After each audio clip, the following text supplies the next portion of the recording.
Shooby-doo-bop. Check one, syphilis. Syphilis. Check one, syphilis.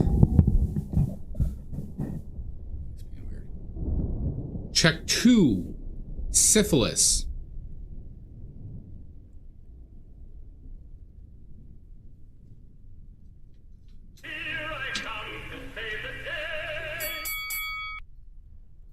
Motherfucker! God damn it, Maddie. You goddamn son of a bitch. Fucker. You're a fucker.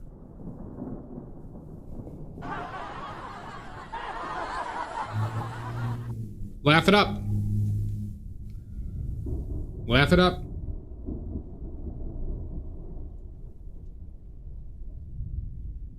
Laugh it up.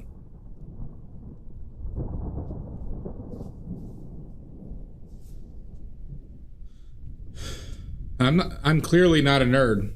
I'm clearly a super cool guy. All right?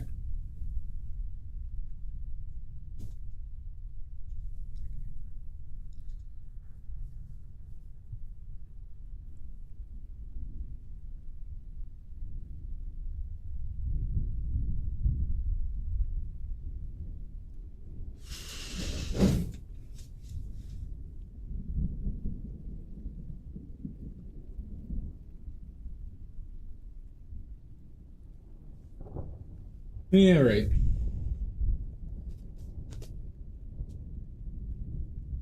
How are you today, Maddie?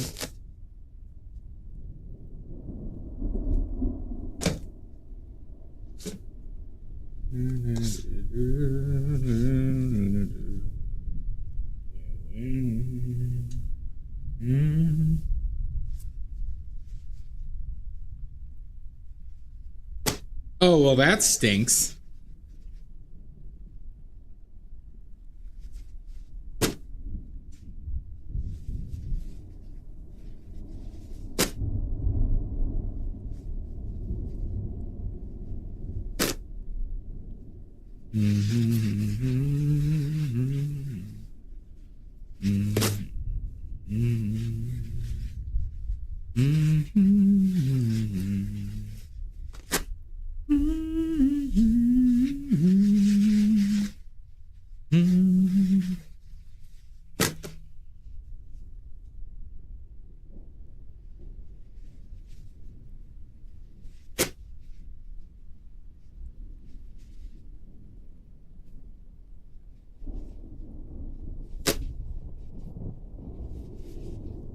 Yeah, that makes sense.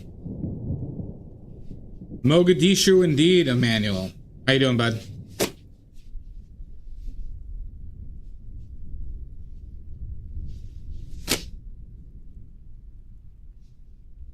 All right.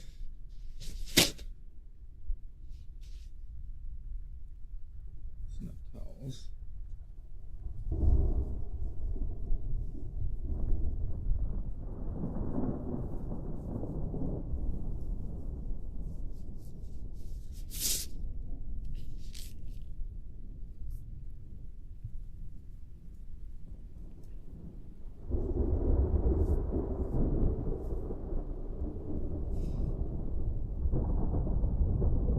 Very much is, Emmanuel. It very much is. Completely agree with that.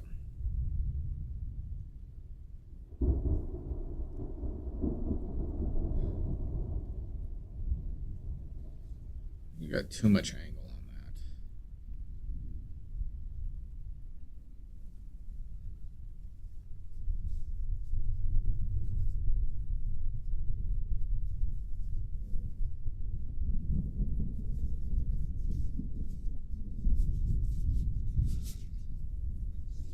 And I'm very glad I was able to find that I enjoy painting.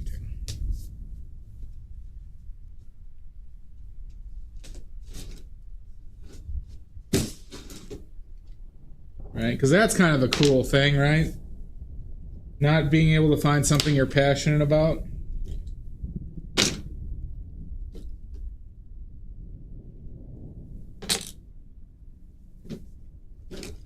cruel, cruel fate.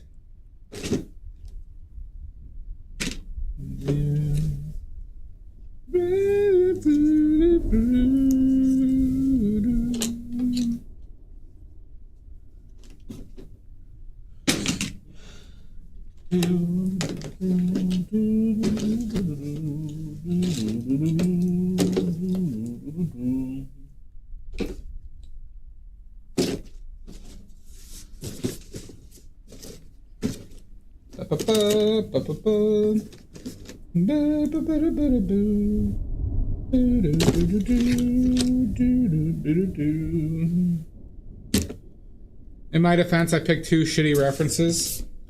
Maddie, I think as you do this more, you'll start to kind of come to that realization that how few references are actually good and workable from a realism perspective.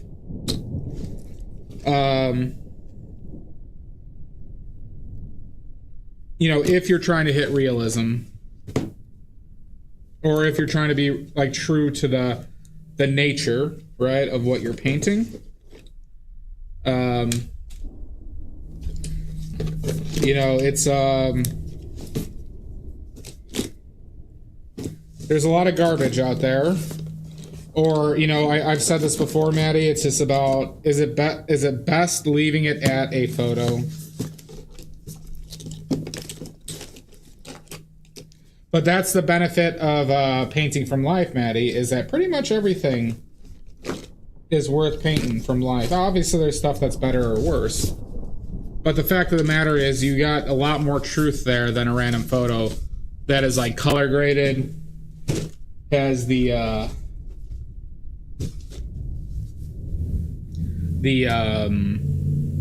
exposure changed, the contrast is changed, and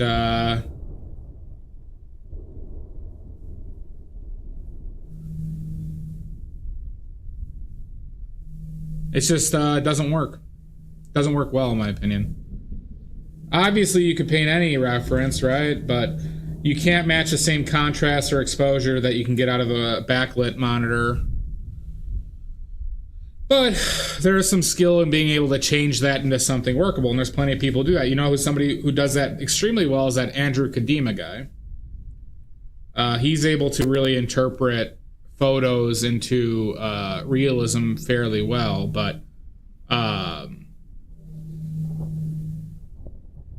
it's still reminiscent though of painting a photograph or, you know, a video or something. That's what I can't get out of my head. Like I explained this to you when you were over here, Maddie, right? Like you can kind of tell which ones have, you could, like, it's kind of easy to tell which ones are painted from a photo and which ones are painted from life. I mean, obviously you have to understand what those differences are, but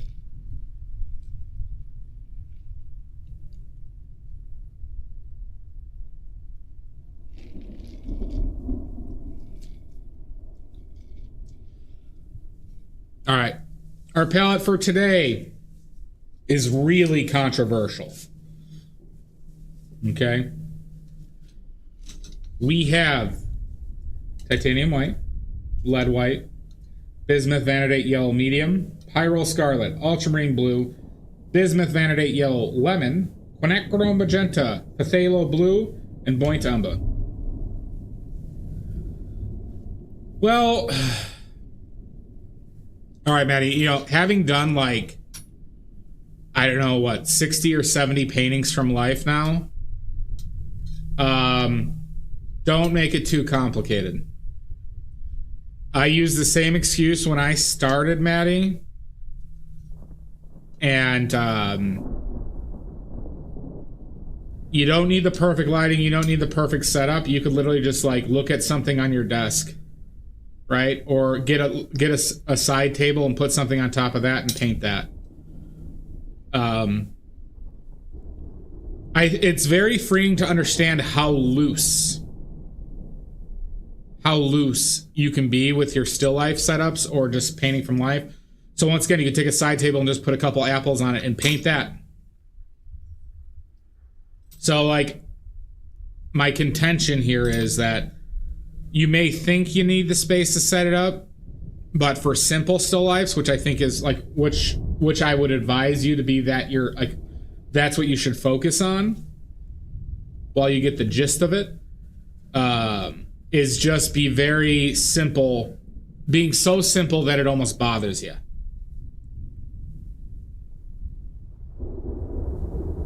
Right?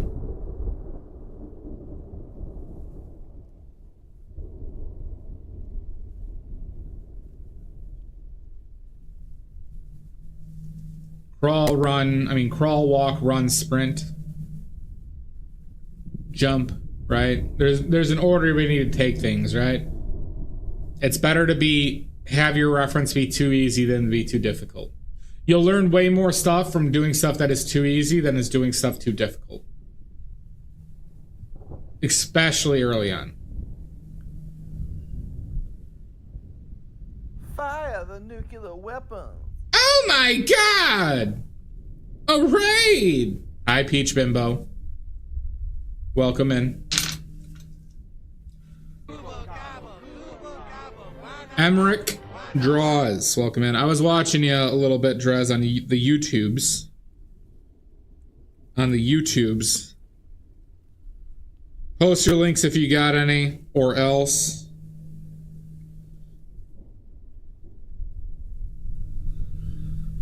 Welcome in, everybody. We're just getting our paint out. My handmade paint, which is now for sale. If you want to paint badly like my oil paints and watercolors are for sale. Good. Everybody go subscribe to Drez. And while you're at it, subscribe to me on YouTube as well. Because Lord knows I need subscribers. Hi, Diatomic Kitten. Welcome in. Your second one ever? Nice. Yeah, you've been talking about it. I was watching through the tubes. Hi, Ron Johnson. I shall, Ron. I shall. And I'll tell them that this is from Ron. No worries, Drez. Have fun. Thanks for the raid, bud. Ron, I'll be like, I'll run up to them like, Ron made me do this, and then just give him a big old smooch. Ron did this.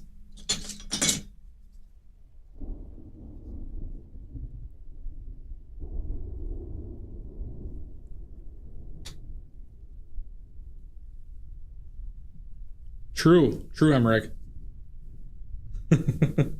Yeah, I will for when they inevitably beat me up, and ask me and the cops ask for my information, I will need an address.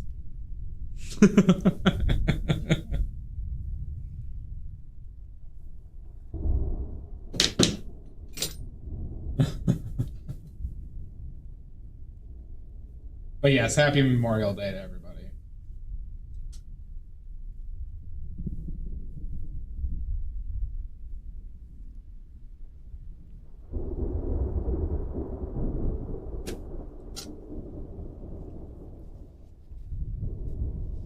All right.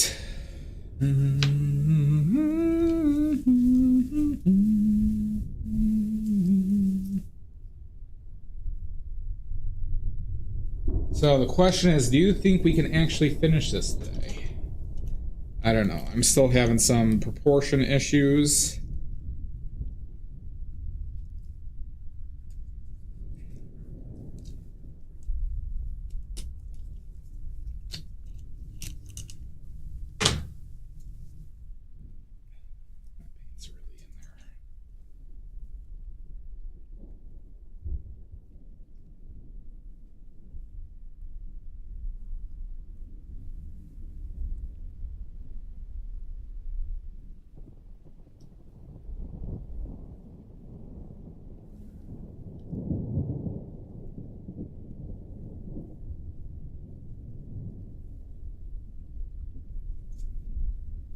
This is the third session now, Ron.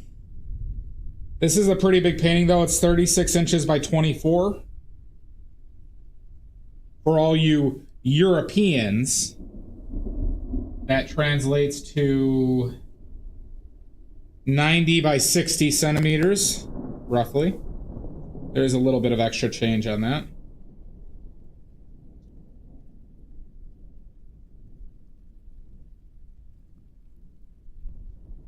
And it's kind of a, it's a more complicated piece than I normally do.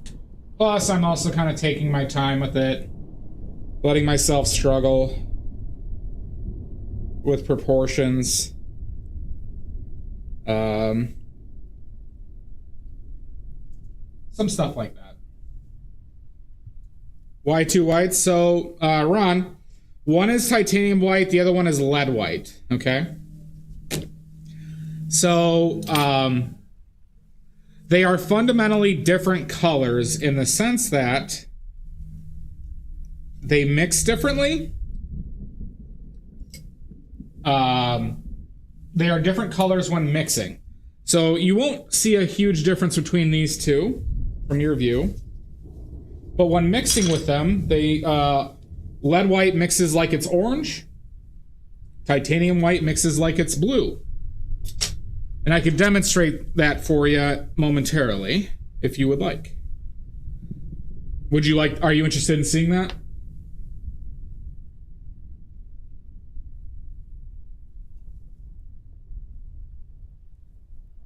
Yes, diatomic, all right. I'll demonstrate that once I'm done with the paint.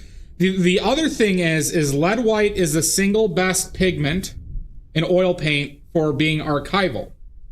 What do I mean by that? Lead white, when it dries in oil, makes the oil film that when it dries very flexible. So it actually makes your paintings very robust and resistant to cracking, just by the very nature of how it interacts with the oil. And unfortunately, titanium white is not good at that. So there's also archival benefits. I'm getting some oily discharge here.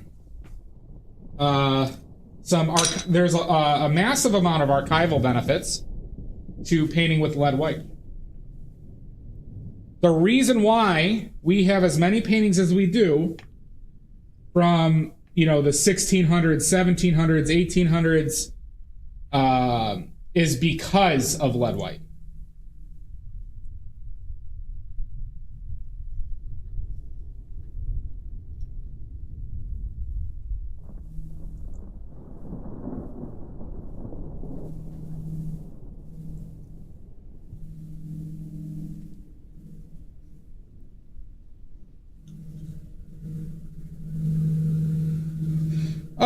The color doesn't change much, but they kind of neutralize the others, like extremeness in that range, right? So, like I said, lead white mixes like a orange, right?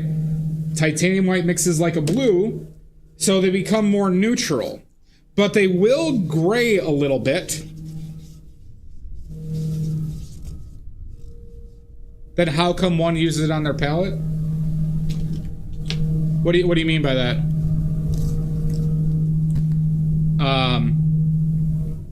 But it'll be subtle. But that's kind of the nature. There's some physics going on there, the nature of light refraction and physics. That I can't speak authoritatively on the nature of how that works, so I'm not going to. I just know the result. You're welcome. But yeah, I'll be showing you the difference color-wise momentarily. Oh, how come no? Oh, I see. No one using. Sorry, I did misread that. People, there's a lot of bad information online, and people, there seems to be a significant pattern of people not knowing information about their materials with regards to paint online, Maddie. So people just assume that lead is just inherently bad thing because of its toxicity. And there are obviously risks. if you have animals or kids who could possibly ingest the paint, do things like that, there are some risks. But if you can obviously separate yourself out or separate your materials out from your animals and children and practice good hygienic practices in your painting area, it's very little risk. Also, if you're past the age where your brain's fully developed, then lead white is also significantly less dangerous. Lead is most dangerous for people who are young enough to have to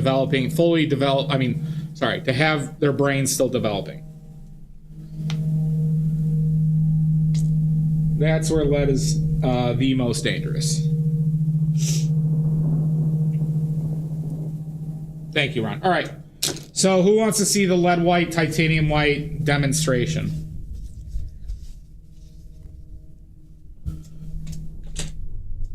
This is the best color to show it. All right, diatomic. And Ron, you still there? We're going to do this with the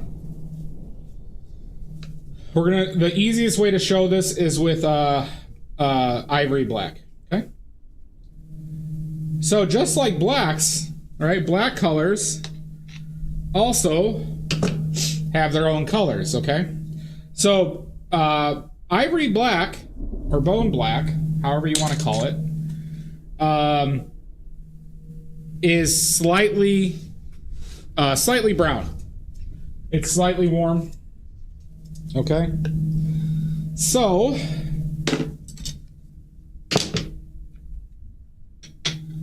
let's show you. Okay. So I'm going to try and mix them to similar values just so you can see. So this is ivory black with titanium white.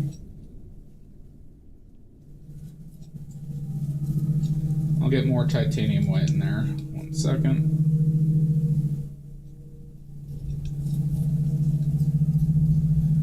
Okay. So you just might call this gray, okay? You just might call this a gray. Okay? I would call it a bluish neutral is like the terminology I would use, okay? Now let's mix some lead white into this, okay?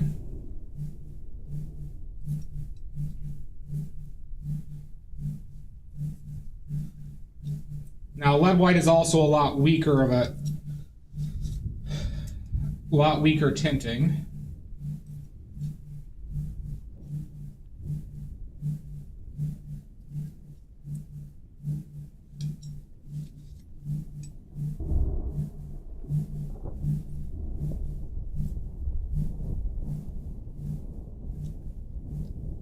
Do we see the difference? Do you see the difference? Hold on, let's do this so we get less glare.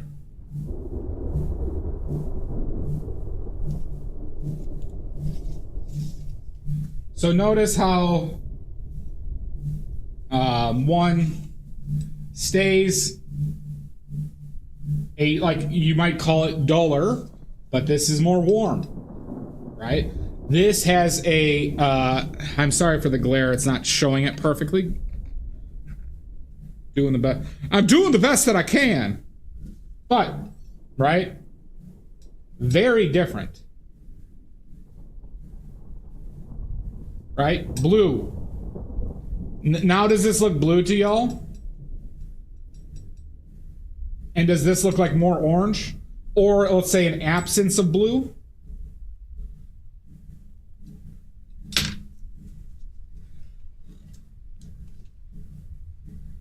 And this is partly why you can't trust the goddamn Zorn palettes that people use online, okay?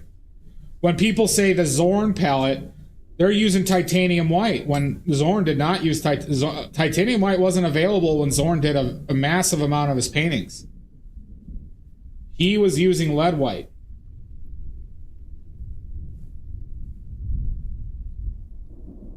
Huge difference between the two.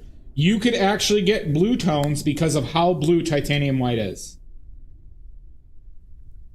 This is a blue tone. This, hue-wise, is probably orange. I mean, almost definitely an orange. So.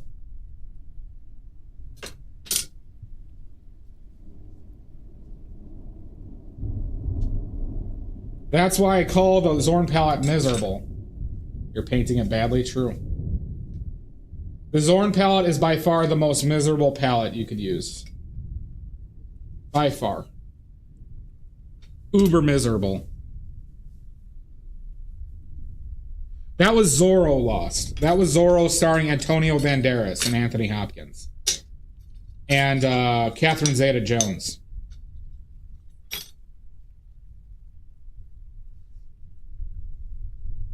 But think of the skin... Oh! Maddie. But think about the skin tones you can get out of with lead white, lemon yellow, pyro scarlet, and ivory black. Oh my god! Just changing the yellow ochre to lemon yellow expands the palette so much. Oh, I'm feeling fine, Laura. Was I feeling bad? Was I feeling bad recently? I don't know. Maybe.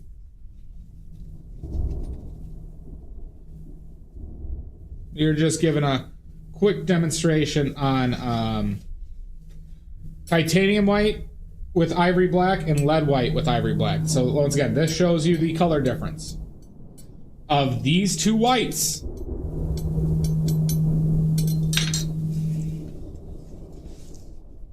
Where'd I put my coffee? Okay, right there. Okay. Well, welcome in, Laura.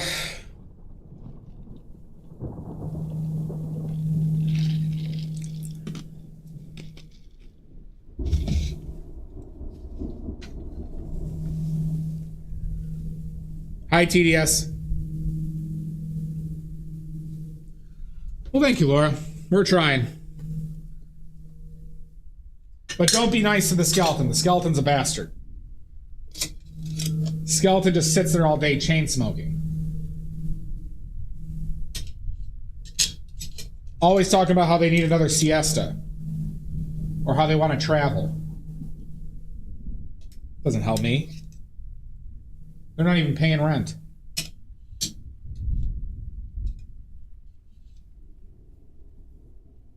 Who would have thought chain smoking is such a rigorous job?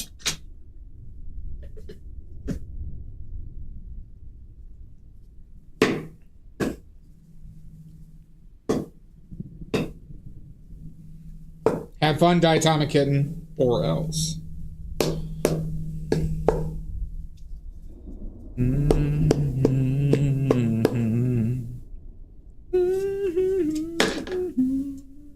Get out our brushes and let's get to work.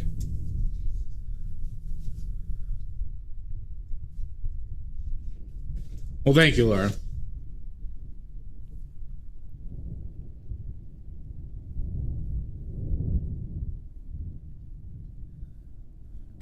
Are they weighing in on the materials, TDS, or just their opinions on the art pieces?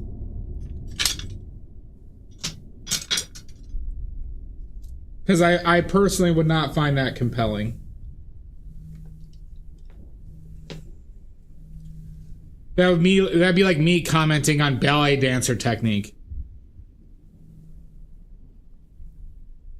But granted, that's what everybody enjoys doing, like watching cooking shows.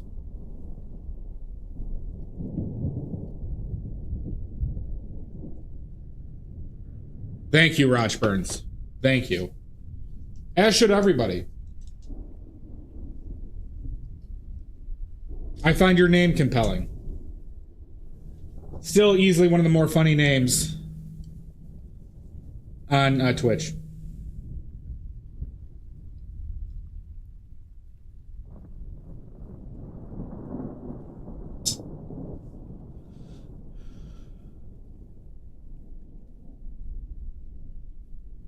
Figured out from the yellow, a Naples yellow. I mean, that could be deduced pretty...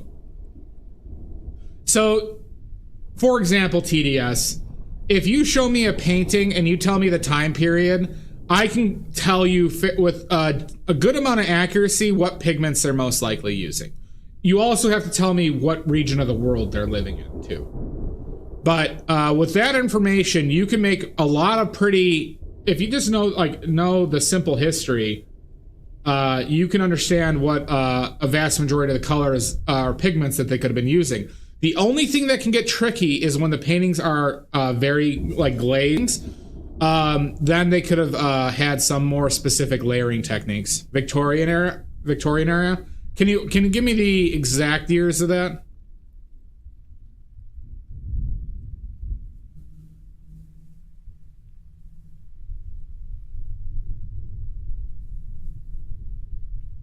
Well, I just enjoy it. You start understanding, Ron, like... Alright, like, it's part of my engineering background, too, where it's just, like, technically things had to be, or not had to be, were a certain way through periods of time based on, like, technology, right? So it's like...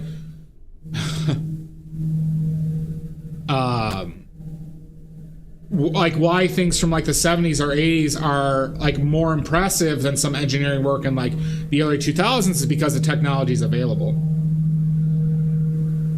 1819 to 1906. Okay, yeah. So he had access to synthetic ultramarine blue, cobalt blue, the arsenic greens he still could have used, lead white, definitely still only lead white. He had access to ivory black, cobalt violet, manganese violet. Did not have regular access to cadmiums yet, so still was most likely using vermilion for some of the reds and some of the red lakes. And then, of course, the Naples yellows. Yeah, so his yellows are probably like the Naples lead yellows or, what was it, Azo yellows or lead tin yellows. I have a degree in mechanical engineering, Ron. Yeah, all Naples pigments are made from lead antimony. So lead antimony can produce 6 different hues, recognized hues, based on the temperature they use while like what's the right word of refining lead antimony. Yeah, see, cadmium yellows weren't really available until the late 1800s and commercially available, I believe, even early 1900s.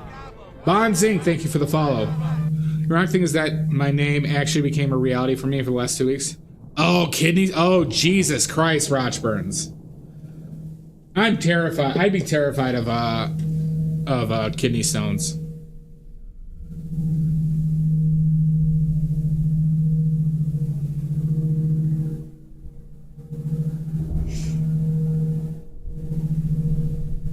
Hi, Silver Grains. Silver Grains. Wonderful flower, by the way. Are you guys hearing the lawnmower in my background right now?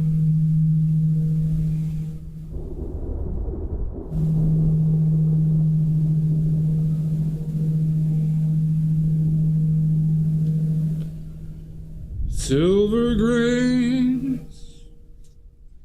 It's Silver Grains. Yeah, I bet. I've heard it's very painful. Thank you, Ron. I see my my mic was picking up shit. I just want to make sure it wasn't something random. Hi, Jamboree. All right. Are we ready to get back to business?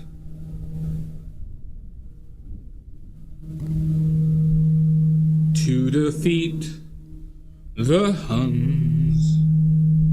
Yeah, I think it's a mistake for them to be mowing. When I worked landscaping, God, rainy days were the best. Rainy days were the fucking best. You just got a random day off. Now, you didn't get paid. Yeah, you hear the thunderstorm and the landscapers.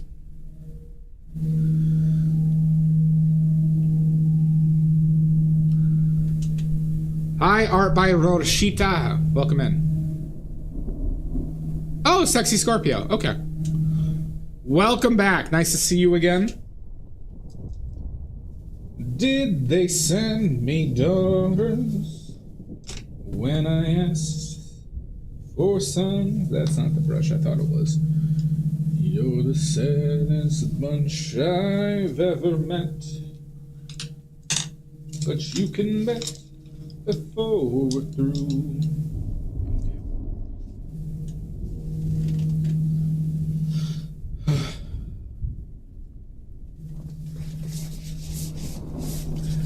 All right, I'm going to continue to remind this until I get 1,000 subscribers. If you are not subscribed to my YouTube, please, God, Lord, get you, your entire family, harass people on the street to just give me that subscription, okay? All right, so if everybody here just gets 30 of their friends and family members to subscribe to me, this will all be taken care of very fast, okay? Just 30 people you know that you can harass, okay? And it will help me out tremendously. Also, if you get them to watch every single stream, that will help me a lot. Only 30 each, right?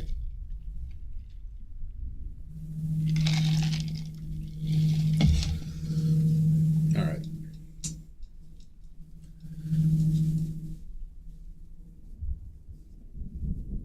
Also, if you all can get, I'll even lower the number, 29 friends or we'll say mutual acquaintances to buy my paints. That will also help.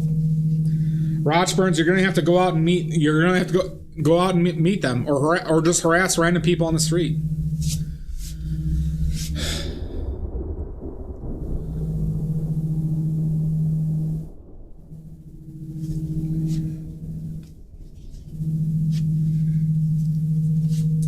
Was that in the paint? I'm never gonna catch my breath.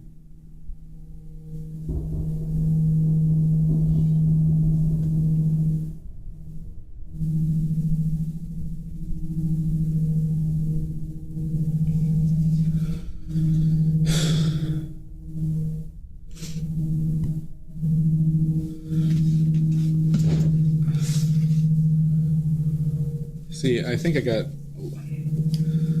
should have fixed this, huh?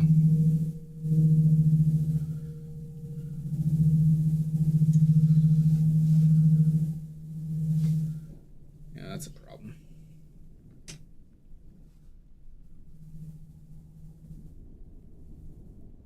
No, not at all, Jamboree. Rochburns, you're gonna have to do it. All right?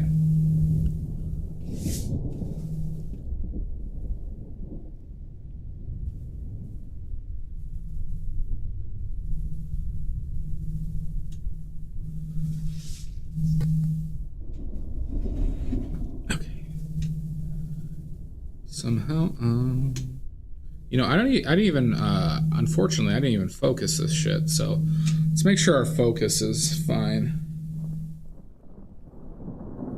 Okay. Out of you.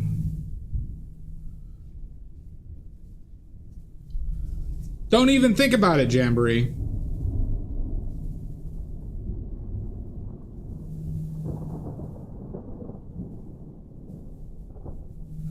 Is the gray-green at the top a dryer? You're talking about right here? It's some glare, but this is what happens sometimes when paint dries, I think without enough oil.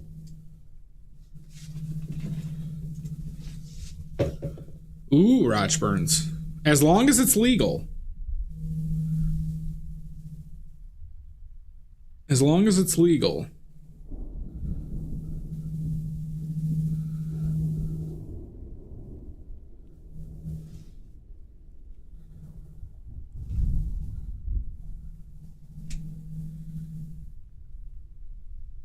We bring that down even more.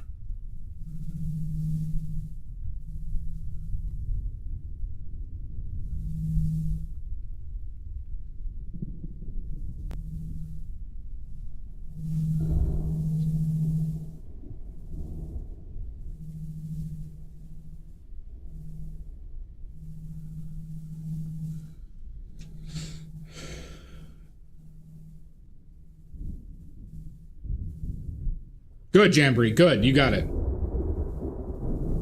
Oh, the gray-green. Okay, now. This is oleo gel, Ron. This is oleo gel. That's just gelled linseed oil. So it actually extends the drying time, but that's not why I use it. It just helps the flow, make it flow off my brush while maintaining some of the body that I want from the oil. Or from the paint, I should say.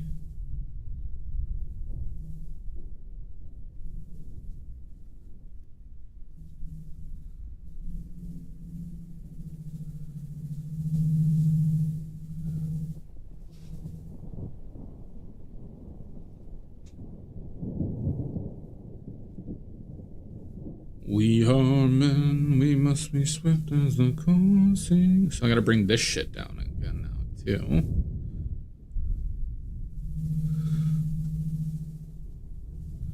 Mysterious as the dark side of the moon.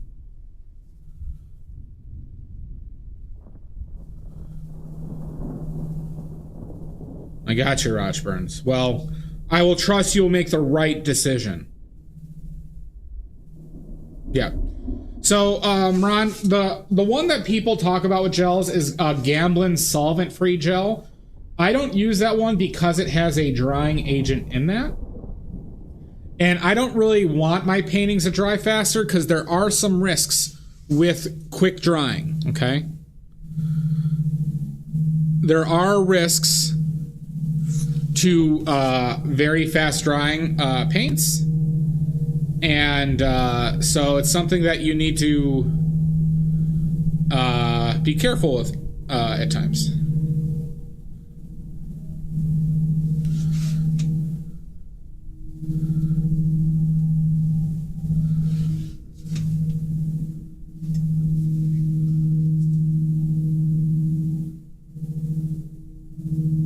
That's true, Lost. Maddie, don't be a son of a bitch. Okay, that's terrible advice. You know it, I know it, the American people know it.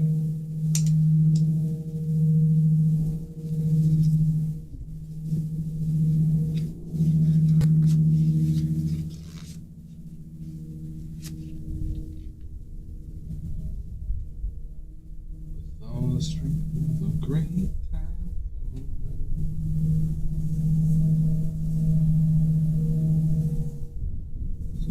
raging fire, mysterious as the dark side of the moon.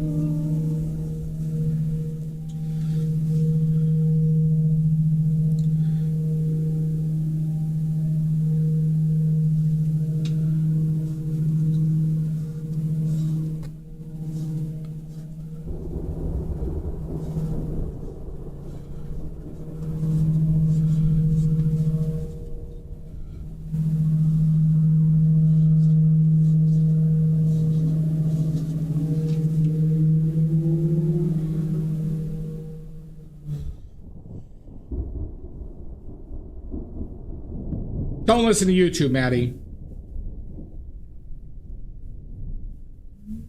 Yep, that was paint cracking, Ron. There are certain pigments that do that. That's why, so Ron, remember I was talking about lead white? Lead white would help you avoid that. Do you have any words of wisdom regarding varnishes? Never heard it. I've talked a lot about varnishes in the past, Rochburns. Essentially, almost a vast majority of varnishes are made from like 3 different materials, okay? When you hear companies say that, oh, you could varnish with ours when it's dry to the touch, that's true for all varnishes. That's not something special an individual company does, okay? So be wary of that, that terminology, okay? I used to have a higher focus on it. Okay, so once again, there's a lot of shitty marketing ploys and varnishes, just like with everything in the art materials market. So you don't need anything fancy. Titanium white might have had zinc white in it, Ron, so that might have what caused the cracking. Titanium white can crack, and depending on the time frame, but you most likely had some titanium white with zinc white in it. Sorry, getting back to varnishes. Okay, so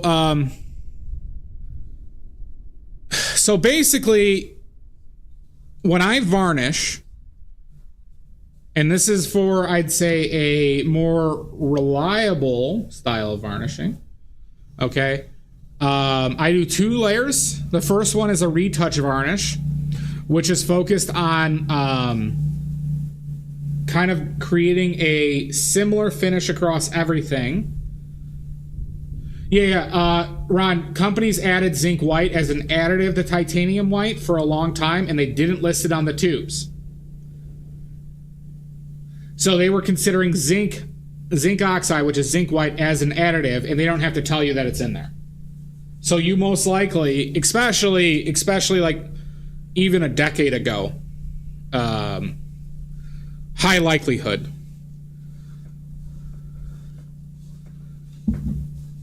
So just so you know, Ron, the paint industry does not have to tell you what they put in their paints. First layer is retouch varnish. And then the second layer, I use a gloss varnish pretty much exclusively. I never recommend going matte. For light painting, the one that has a lot of white and a bright keyed painting, then I would use a semi-gloss. But for anything else, I use high gloss. The answer is Flubber, the most erotic film ever made. Not when it's dry to the touch, Maddie. I minimally wait 2 months to varnish. And the only reason I only do 2 months is because I use lead white and burnt umber. So I have like several paints that are fairly quick drying. If I was using paints that were all medium to long drying time, I would wait at least 4 months before I had any varnish touch that painting.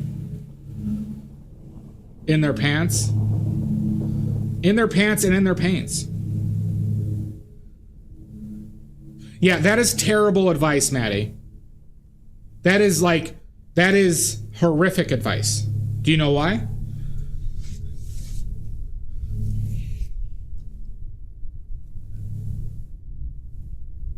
I believe so, Rochburns.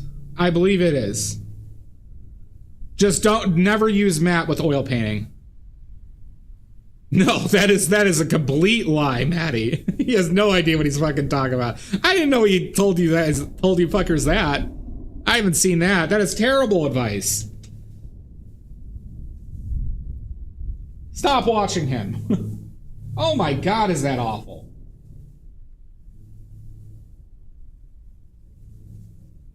What it does do is it makes your paintings take a lot longer to dry and have a higher chance of areas not getting enough oxygen to properly polymerize. So actually, by doing varnishing early, you can increase your chance of delamination.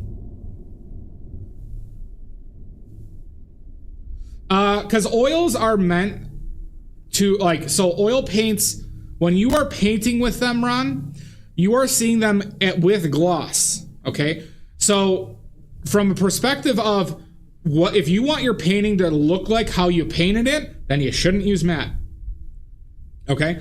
Secondarily, for darker keyed paintings, it will make your colors less rich, but blacks show essentially more saturated. Saturated is the wrong word, but darker colors show more effectively with higher gloss. Delaminate this. Ew! Damn you, Fugu. Do not, I will say this as an absolute, do not put varnish on your paintings when they are just dry to the touch. That's like kind of art propaganda. Propaganda is the wrong word, but that is like what people say when they don't know and they heard what other people say. That is wrong, Maddie. And I could tell you why. There's actually a technical answer to why that's wrong. Is matte as a rub out? You don't. You want it to be as dry as possible before any varnish touches the painting. Thank you, Sarah. Thank you. So, all right. When oil polymerizes, it involves oxidation. Did you know that oil absorbs oxygen molecules while it goes through this process? It actually becomes heavier and the shape changes slightly. Okay? Temperature also creates fluctuations in this. This gets into the fat over lean rule. Okay? So the reason why you need the bottom layers to be more flexible than the tops, because while it's drying, it will cause movement, and you don't want the foundation to crack, fucking up the upper layers. Varnish blocks oxygen from hitting that paint by a significant amount, extending the periods of times where these size fluctuations happen. Okay? And what can destroy your painting is by the foundational layer being too brittle. This is why we don't use zinc white, and crack and delaminate every layer on top of it. Blockoxygen. Yeah, I would not recommend that, Ron. I would not recommend a matte varnish. So if I was doing everything perfectly, I wouldn't have any varnish touch a painting until 6 months.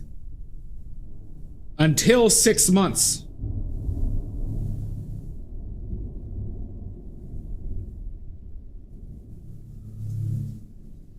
If I was doing things perfectly.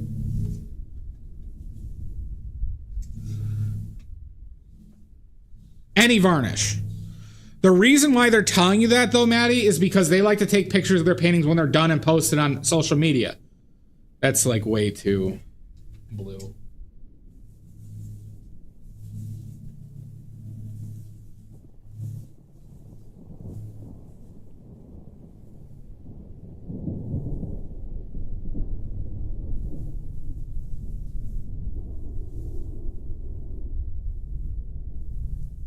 So that is empirically bad advice.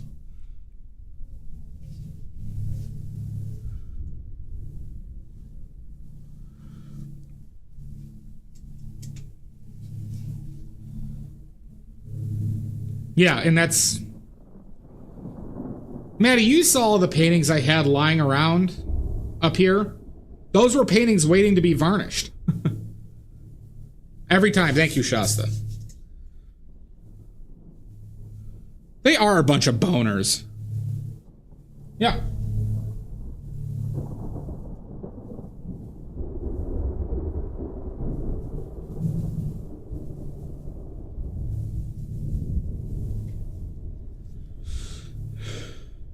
Yeah, and this is why Roch Burns, this is why I hate Winsor Newton, because they are they're saying that as marketing, Roch Burns. They're saying that as marketing. That is not something special they did with the varnish. They're saying that because you theoretically can, and they know that people want to get that shit done as quick as possible. Think about that. It's a marketing ploy in order for you to buy their varnish, because they know people will see that and assume that their varnish is different when it's not. It's bad advice, it's unethical, and it's horseshit. Horseshit, I tell yous.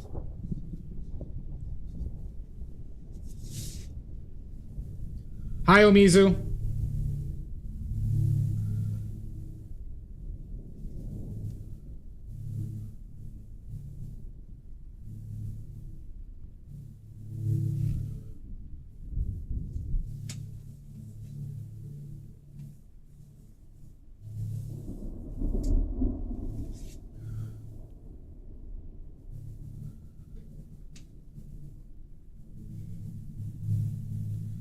We are men, we must be swift, coursing river, with all the strength of a great typhoon. All the force of a raging tiger. I'm gonna try, Omizu. I'm gonna try. Sorry, what did you say? Which yellow is best? Is below the white? This one is Bismuth Vanadate Yellow Medium. Okay, same color as Cadmium Yellow. I do not sell this specific yellow. Fugu. By the way, I shipped your paints out today, Fugu. This is Bismuth Vanadate Yellow Lemon. But I can mix a very close one to this with... you can mix this yellow, Fugu, by taking some of your lemon yellow and a touch of the Pyrrole Scarlet. A smidgen of the Pyrrole Scarlet will get you damn close to this, okay? That's why I don't sell it, because you don't need it. You don't need it.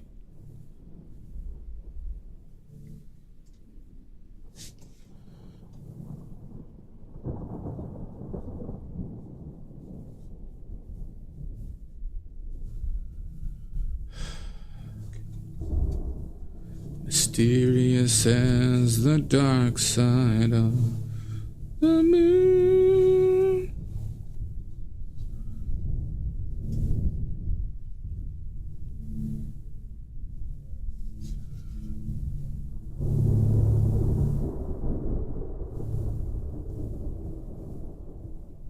Which one do you need, Shasta? Another 2 sessions. Maybe, Omizu, maybe. Make it 3. Well, shit. The next stream after this will be Monday, unfortunately, because well, I could theoretically paint tomorrow.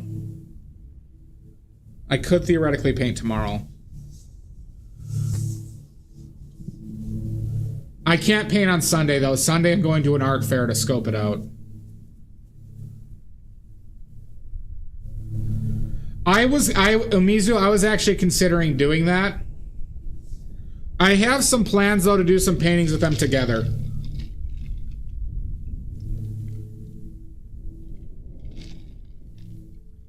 Art Fair Confidential? No, it's in Barrington, Illinois. I'm scoping out to see what type of stuff I need to participate in an art fair and get a scope out of maybe pricing, things like that. Because there's a chance, everybody, that I might be increasing my prices on Etsy. So if you want a painting on Etsy now, I would get it soon. Because most likely a lot of stuff is probably going to just become minimum 400. Outside of the real garbage, though. I still won't be charging a lot for garbage. Or stuff I consider bad paintings.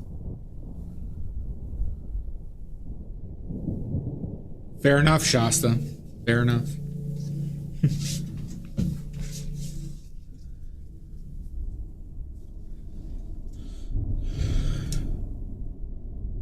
Because I do price my paintings based on how good I think they are.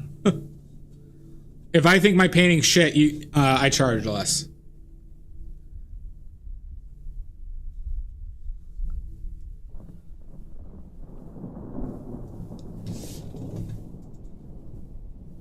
Mysterious as the dark side of the moon.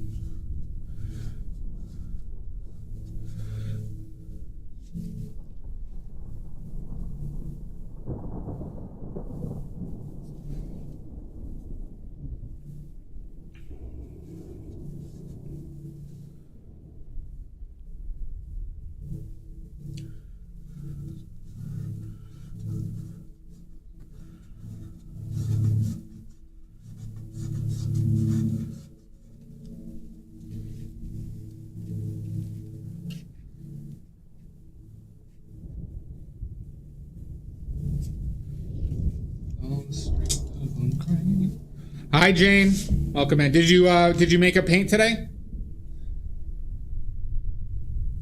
I'm still going to. I'm waiting on that, Maddie. Until I sell out my current supply, so I can create the new sets. So basically, I'm just gonna wait till I have the set out. Oh, you painted? Awesome, Jane. Well, that was an OG plan of mine. I need to get a Shakespearean costume for that, and I need to figure out a way that I could prop up Rudy's head to make it look like Ricardo's holding it. because the skeleton is not rigid, unfortunately. Yeah, so on Sunday I'm going to an art fair to do some reconnaissance, and I'm hoping to get in an art fair in July.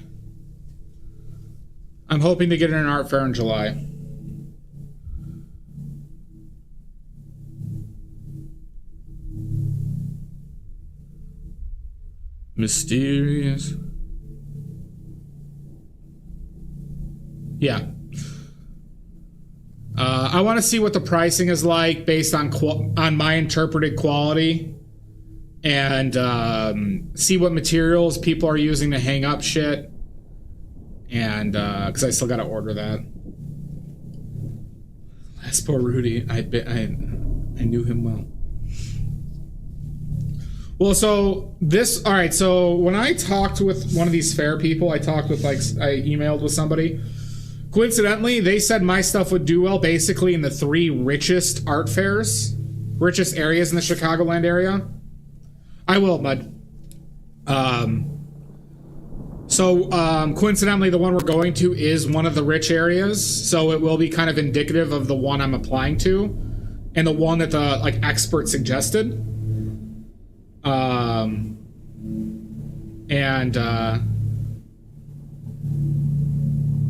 Well, yeah, so if I go to richer areas, I probably will need to price my stuff higher. The thing is that I feel a little bit bad about, though, is I can't have my Etsy prices being different. So I might have to increase my prices on Etsy before I do that art fair. You know what I mean? So, because I can't bring all of my paintings there. Yeah. And I don't want to be price discrepancies between the two. Well, that's the thing, right? Because frankly, I think I undercharge, or I list my paintings for less than they should be. What will you show? I have basically the paintings that I think have a good chance of selling, appeal to that audience, and ones that I'm personally more proud of than others. So, frankly, a lot of my still life stuff I think will be going. A lot of my from life stuff, I think the stuff from photos, I'm probably going to avoid bringing a vast majority of them. So I have problems with art prints, Omizu. The big problem with art prints is, since I don't paint thinly, getting good, reliable pictures of them is extremely difficult for prints. Because there are always, I've tried getting rid of glare. So I've done several photo sessions, and glare points are extremely difficult with how I paint to get rid of. And that doesn't translate well to prints. So that's something that will need future investigation if there are ways to truly take good, accurate scans, which there probably is, but it might not be in my price point.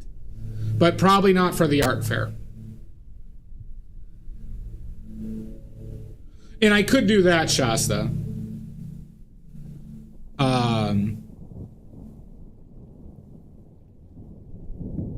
But I'm also I need to get to art fair so more people can use my paint as well. Because I think if more people use my paint, I'll have a much higher chance of getting reoccurring purchasing from that. Also getting additional people to watch me paint. And, a lot of things with art is people like getting art from the same people if they like it enough, too. That is my plan, Mud. I'm just basically going to bring my paint in probably about 25 to 30 paintings. And just advertise myself more or less. Yeah, I'm actually, Jane, I polarize this camera. I have a polarizing lens. I'm doing a new lighting setup, so there's still glare here. But on my old lighting setup, I had polarizing film, and I have an ND filter on this camera. So you could actually see it from this light, even though this lighting isn't technically polarized. But look at the difference when I rotate this. You see that? That's from the ND filter, cycling out the specific directions of light.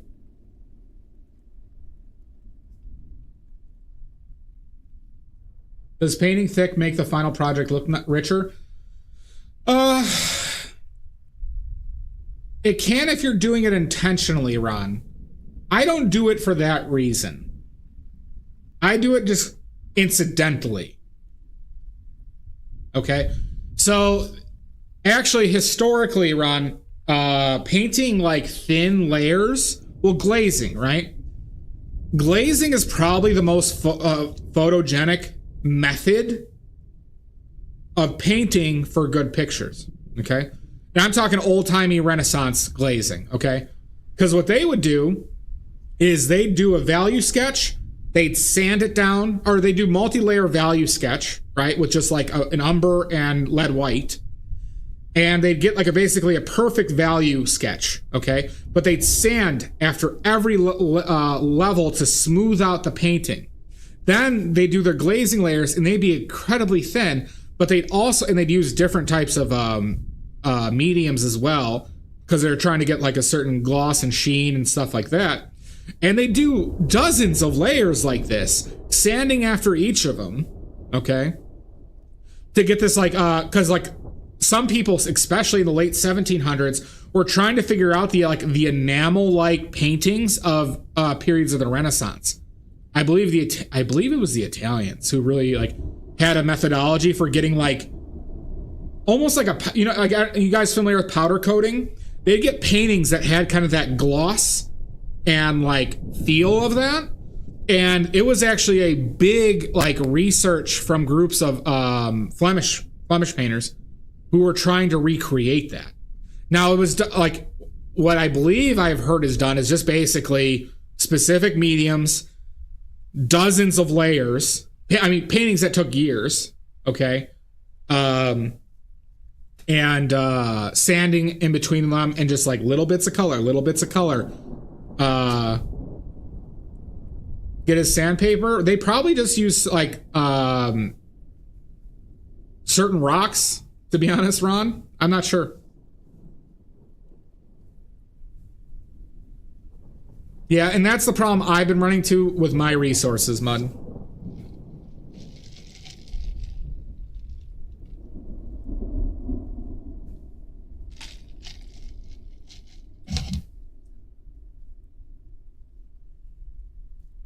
So, Ron, quick thing is, I don't know what they use the sand, but they did. Yeah, but I also don't want to sell prints. Like, so the other aspect is I don't want to sell prints for like $50 a piece.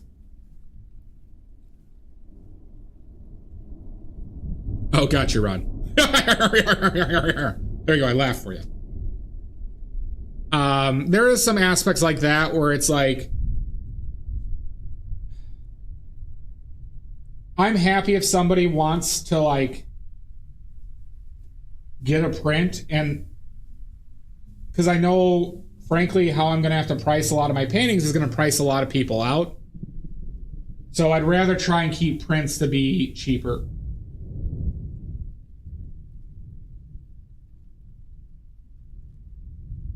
Yeah, no, that's true.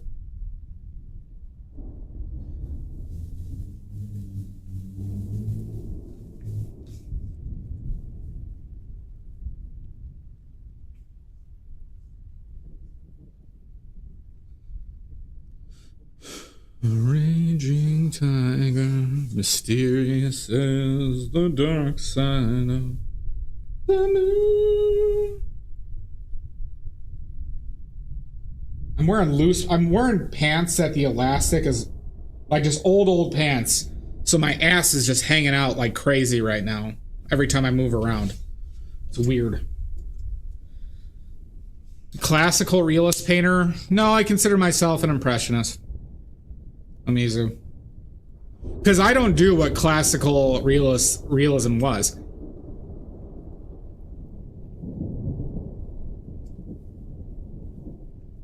Like, if you want to see classical realism, what is considered classical realism, Amizu, check out a painter named Eng, I-N-G-R-E-S. He was like the epitome of academic classical realism for a long period of time.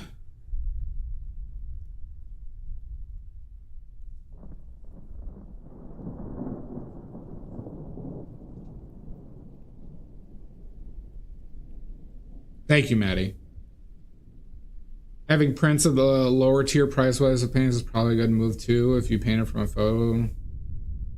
Yeah, but I am more weary of doing that from photos because that theoretically could be the legal issues of it, Shasta, with copyright.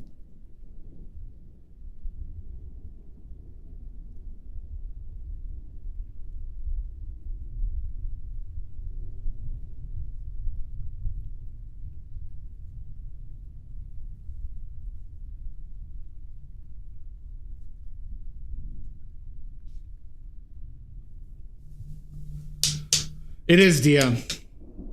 I blew out the elastic in these pants I think I've had these pants since high school. I'm not gonna lie. Yeah, Fugu. Basically, I don't enjoy that type of painting either. Not those photos. But so, like, yeah, I mean, like, I consider myself impressionist, almost fully impressionistic, which is realism, mind you. That is based in realism, okay? However,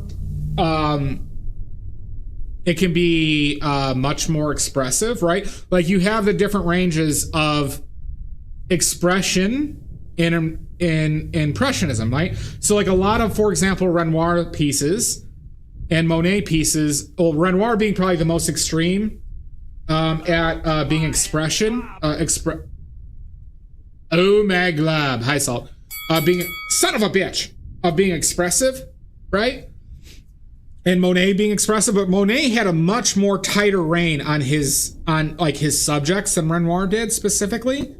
So Renoir would really be more aggressive color-wise, and he wouldn't do like hard silhouettes, right? Monet didn't necessarily do hard silhouettes, but he had a lot of his stuff had a much closer relationship to what his painting than Renoir did.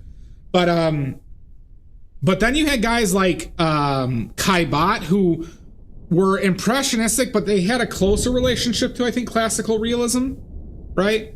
And then there's like everybody in between, right? Manet had a big range between those two. Morisot had a big range between those two. Cassatt had some range. Was probably closer to smack dab in the middle. Degas was probably closer, like in between Morisot and Cassatt and Renoir. I am not a nerd. Well, I mean, Fugu, so like classical realism was their attempt to paint hyper-realism, okay? Which was very impressive for the time. Not a nerd. I don't hate Renoir, but I'm not a big fan of his work. I think Monet. Okay, so Degas, let's say, in premise or philosophically, I'll say, with how his paintings are composed, are very close of what I like aspire to be. Okay, not how Degas painted, or you like. I'm not a fan of how he draft. He's a very technical drafter, things like that. Not my thing. I also think Zorn is probably one of the pinnacles of how I want to paint. And John Singer Sargent. Now, like, well, honestly, it is John Singer Sargent or Zorn are probably who I'd want to aspire to paint like the most, with my own type of expression. Okay. Also, the Russian guy, I can't believe forgot his name. Who's my favorite Russian artist again? Repin. Or no, Ilya Repin. Well, he does Fugu, but he's also like so technically perfect. It's I mean, same with Sargent. I mean, Sargent and Zorn to me are technically, ability-wise, the single most skilled painters that I am aware of.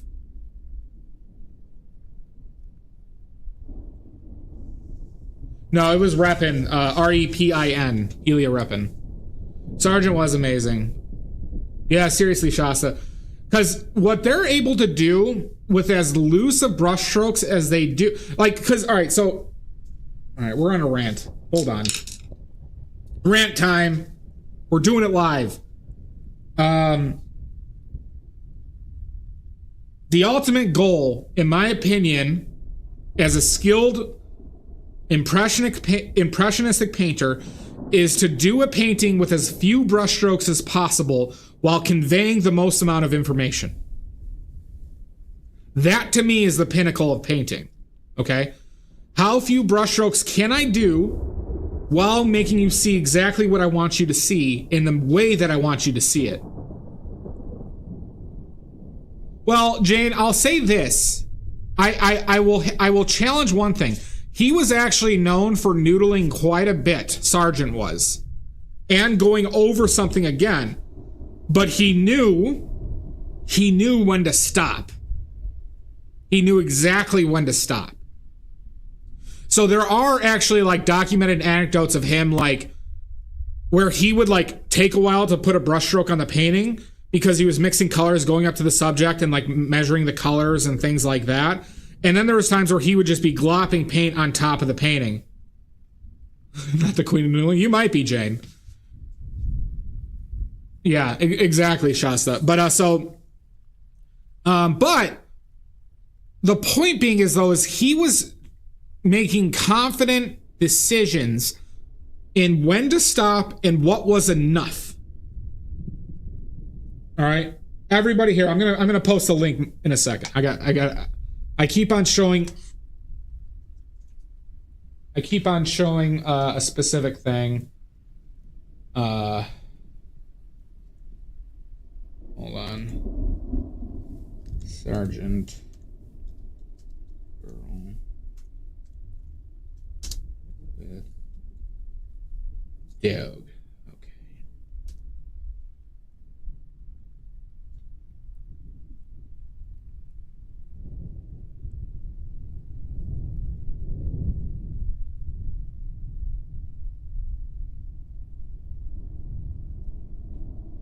Okay. I'm going to post a link. And I all want you to go to this link, okay? All right, make sure that you're sitting down because it's going to be important. Oh, we got ads. I'm not familiar with Richard Schmidt.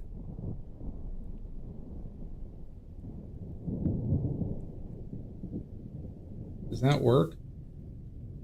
God damn it. It didn't work.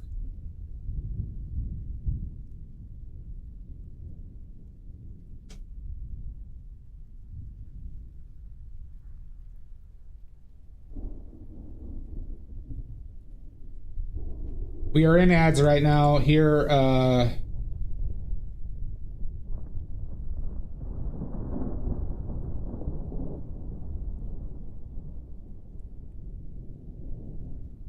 that should work. With copy and paste, that one should just work on its own. Now, what I want people to take a look at, we'll wait for ads. I'll repeat that. People on YouTube, go to that painting. That's John Singer Sargent. There are two sets of brush strokes that I want you to see on that painting.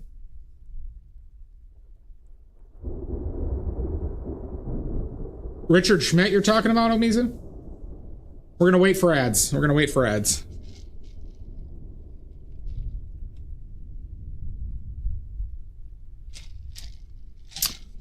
Anybody who can hear me right now, I want you to think about what brush strokes I'm talking about. There's two areas.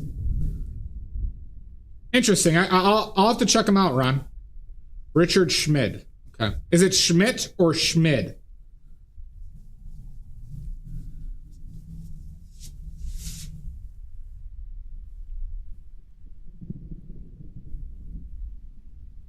Very efficient painter. I'd probably like him a lot. It is Schmid? Okay. So take a look at that link I sent y'all. Look at the painting and think about what brush strokes or shapes I am super impressed with. That I think are like the pinnacle of painting. I'm talking the pinnacle of painting.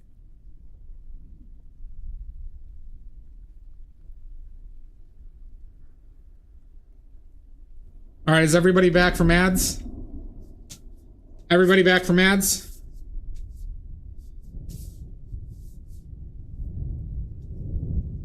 All right, that's your guess?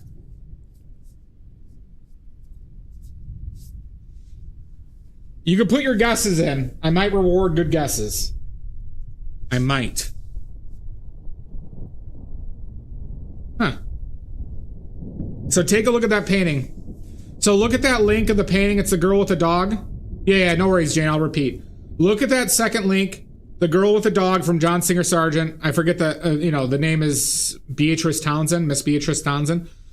And I want you to look at it, look at the brush strokes, and I want you to think about which ones I consider to be most impressive and what I consider to be like the pinnacle of like impressionistic fine art, essentially. Fine art painting, oil painting. Okay? Frothy lace collar and the dress shadows. The Rocky Mountain. Not a guess in that painting. I'll give it a few seconds. Take a look at it. Fingers. I hope you. Oh, this is more insight. I wouldn't say this is teaching. This is more, I think, in my opinion, insight, and this directly links to what I was talking about before, because this strongly has to deal with confidence. And partly why I think John Singer Sargent is so dig for. All right, we'll give it about 20 more seconds. The white lace from Ron.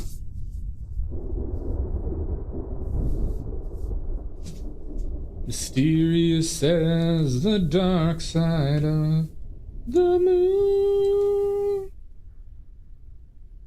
All right, I'm going to reveal the answer. No shit. Okay, I'm probably going to love this guy on Mizu.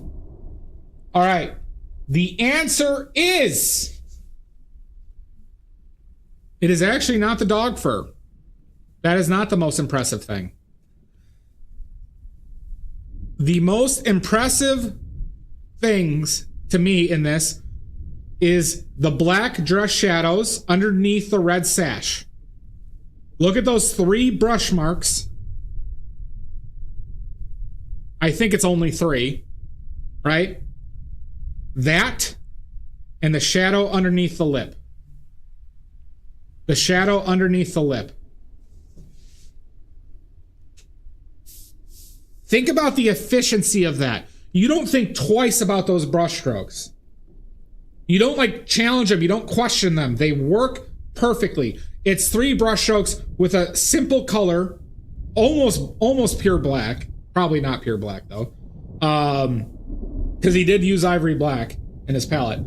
But it conveys it perfectly.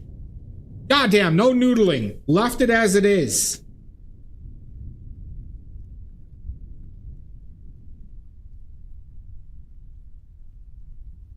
There's nothing there. There's no blending. There's hard edges, but it looks perfect. But you could see those elements all. Now, if you think about it like that, right? Look at the other elements. Well, I believe it was Viridian. Let me try and get in closer with that.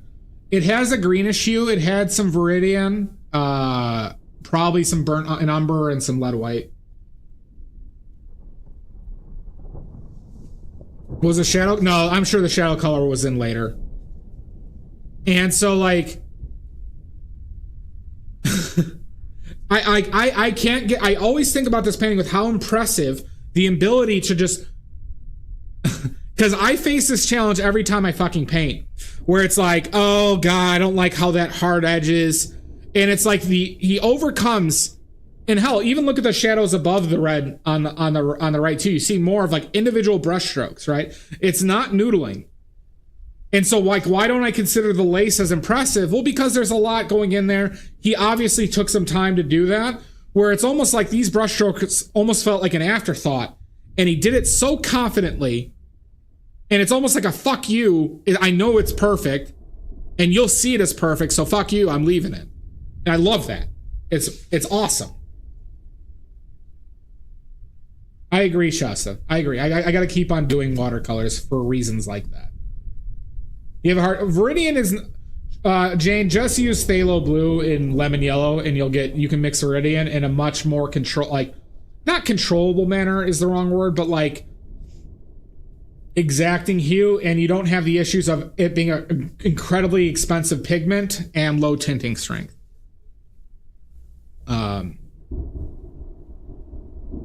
Yes, reliable is a good term. So yeah, this is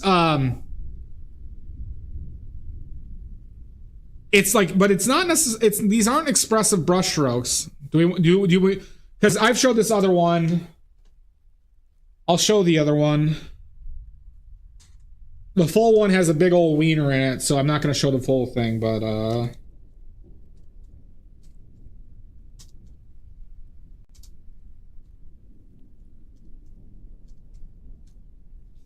if I had to own a painting, it would be this painting.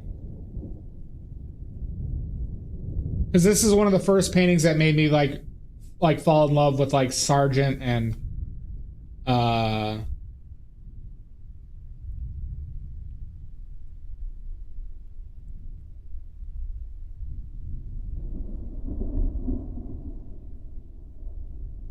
trying to find out the original.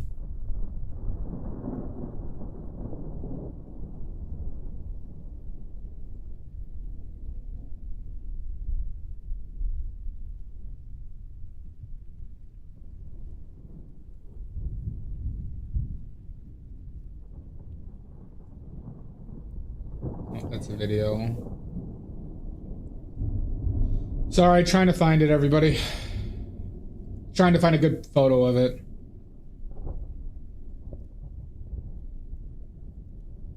Or a good link.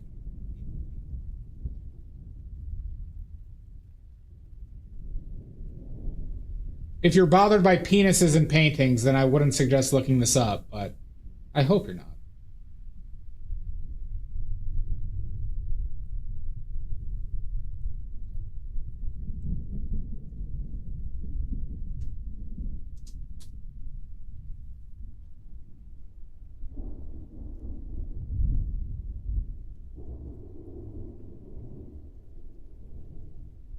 People copy this painting a lot. Okay, yeah. All right, here's a link. If you don't want to see a art wiener, don't scroll down.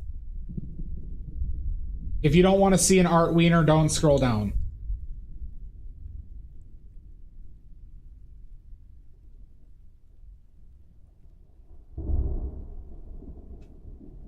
I'm just saying, Dia, some people... Now, I do have a big issue with some aspects of this painting. However, I want you to look at the ear. I want you to look at the ear and the area on the chest right underneath the shadows of the neck. I'm sorry, Omizu. That's a nice, friendly penis. True. It's a very unassuming penis.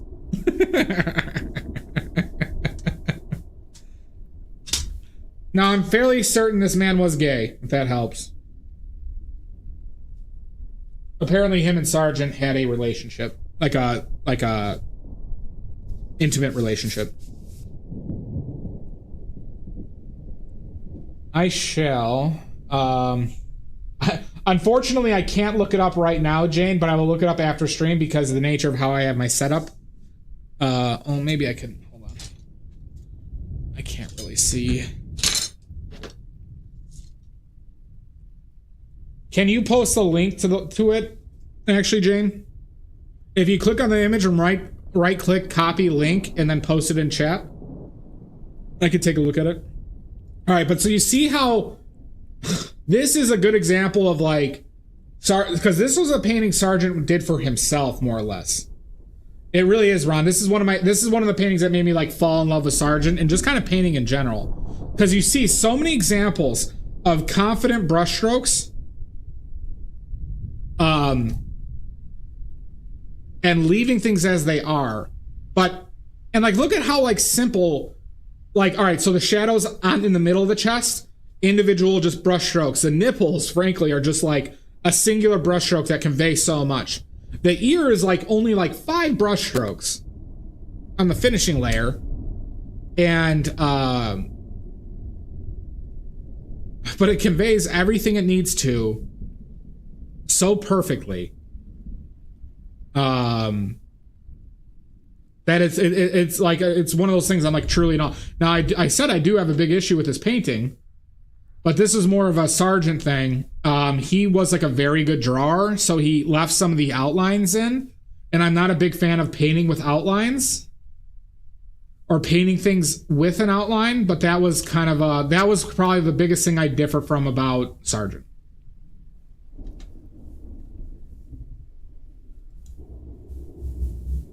Oh, that's fucking great. Who did this one? Jane, who did this one? Oh, that's wonderful. That's Sargent too? Oh my god, that's fucking great. Here, I'll post it on YouTube, peeps. God, that's I'm actually don't recall this one, so this one's a new one for me.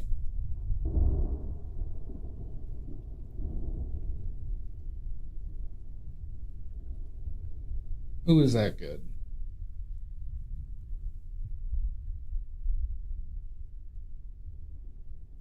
I mean, just all of it. Just all of it's perfect. God fucking damn it, was Sargent good.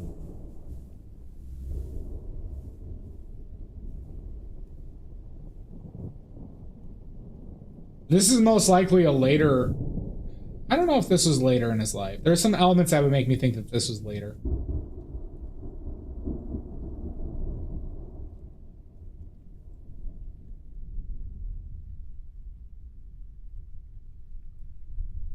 Really is, Omizu. So yeah, this was my rant about what I feel like is the pinnacle of painting as a skill. Because I've said this before, and some people might not like this about me, but the subject matter does not matter a lot to me. It's not what I'm going after here. What I love to do is to paint. And so I look at painting as a skill. So I'm not after a grandiose message. I'm just really not. That might upset some people. But I love what I love.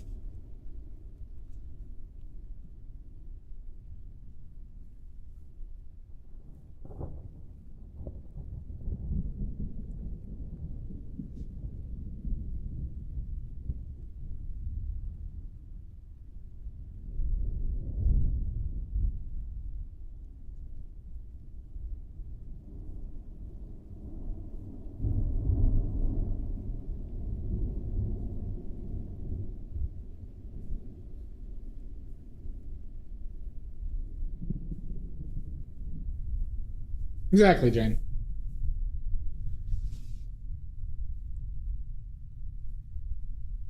And that's why I paint the way I paint. I'm trying to do what I personally want to do. And that's all there is to it. Son of a bitch! Oh, really, Ron? Huh. Garg! Garg! How are you?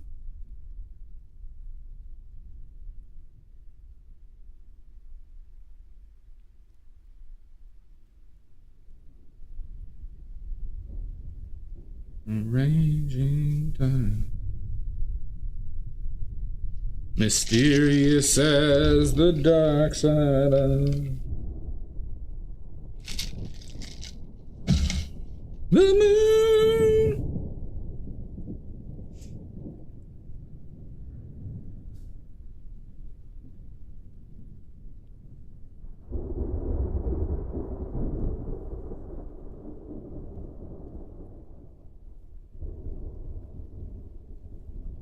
Full of egg. Oh, hi, Pickles. Full of sketty. I've been making pizza this entire week, so I'm full of deep dish that I made myself. It had sausage, green peppers, onions, cheese, and a tomato sauce. Oh, that sounds good, Garb.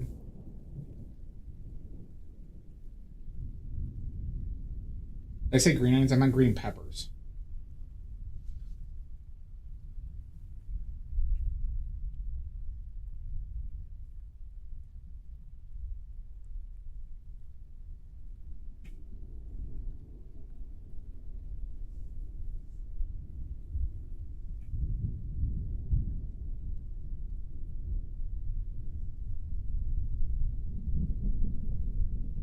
Is that where I was going down to?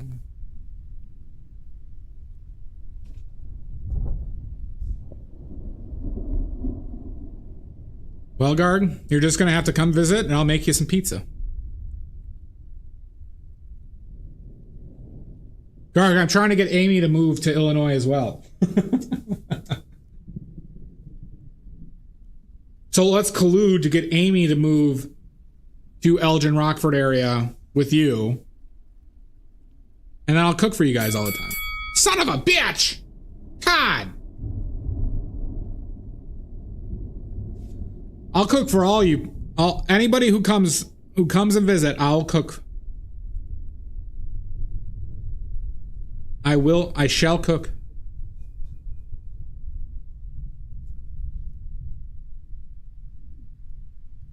A raging tiger.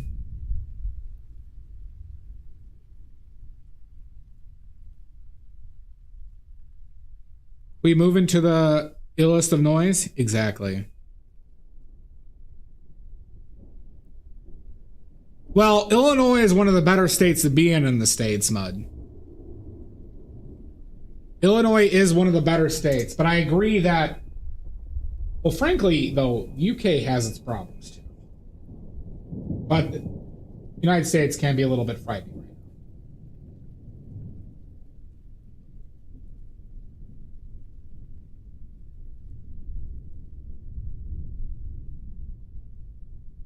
That is true, Pickles.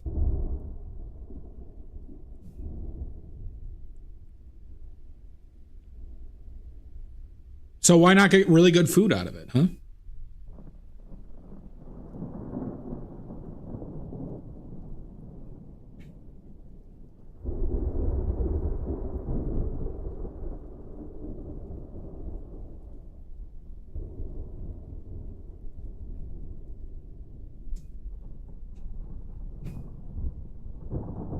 Have a good one, kitten.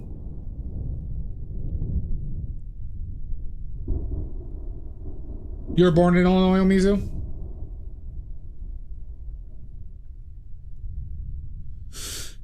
Unfortunately, a lot of stuff seems to be going to hell right now, and it is terrifying and concerning.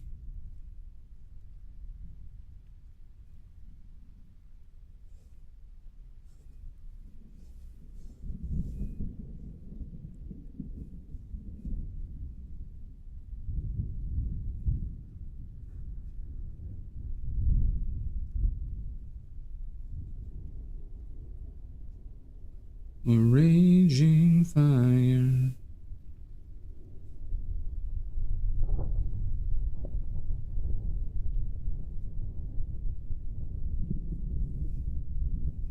Indiana seems a bit rough.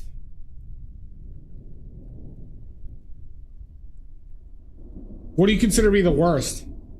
Just out of curiosity. The Quad Cities, Moline. Oh, nice. Ohio, yeah. They're very close, though. But I would probably live in Indiana because of its proximity to Illinois. I mean, Ohio does have Cleveland, which is pretty not in a great shape. But I have to say, Indianapolis is like the most boring city ever. Yeah, Gary is in really bad shape. We might be, Dia. We might be. I'd go to Toledo over Gary.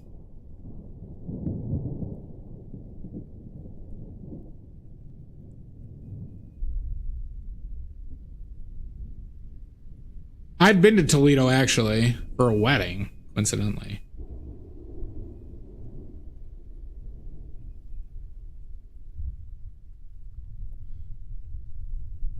I mean, the communes in Rockford were close to a bunch of, like, rivers and smaller lakes. Mississippi.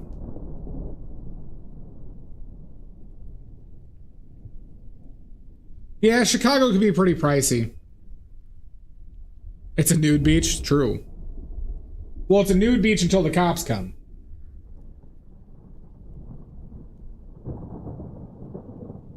Yeah.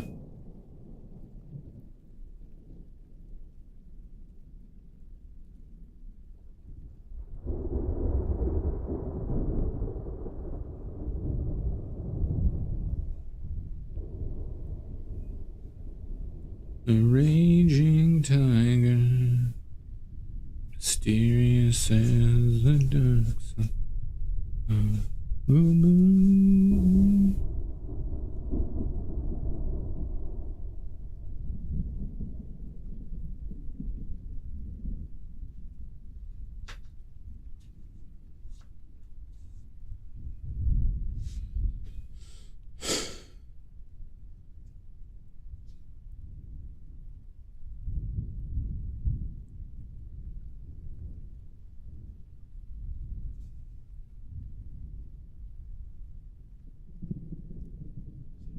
I was there for a Gen Con before, and it just like we had like problems finding restaurants and like a lot of like kind of like cultural things there. I also went there for a band trip in high school. We went to Butler University. Yeah, I would agree with that, Todd. I would agree with that sentiment.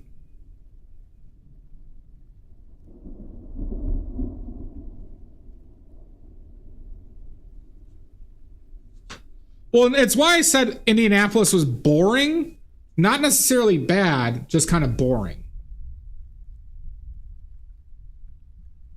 Well, Mississippi would probably be the last state I'd want to move to.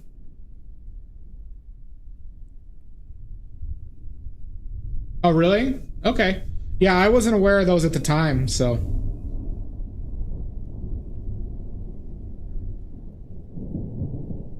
But Mississippi, Alabama, Arkansas, Kansas, Oklahoma are probably the states I'd want to move to the least. Holy shit, you're an enigma, Ron. Ron, were you like the villain in like a Marvel movie? You've been to Mississippi months. However, I will contend, one of my favorite episodes of, I believe it was Parts Unknown with Anthony Bourdain, was Mississippi. He went to Jackson, Mississippi, and really got into kind of like the blues culture there. If you haven't seen it, high recommend. I believe it was Parts Unknown. Really good episode.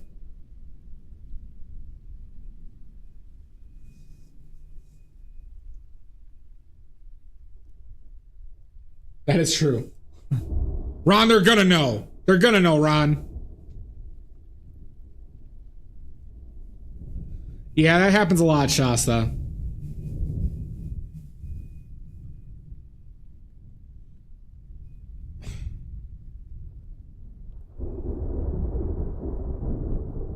Yeah, you're probably right on that, Todd. You're probably right on that.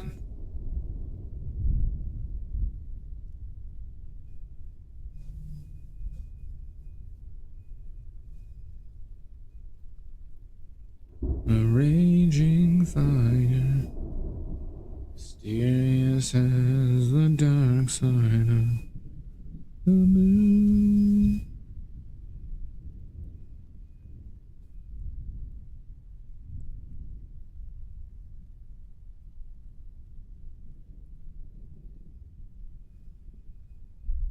God, I've worked on this crotch region a lot. I have not been happy with it yet.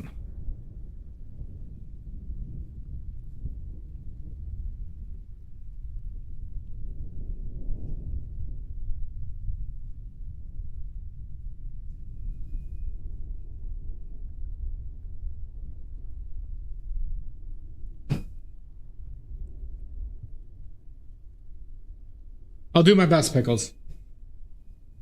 That's true, Omizu.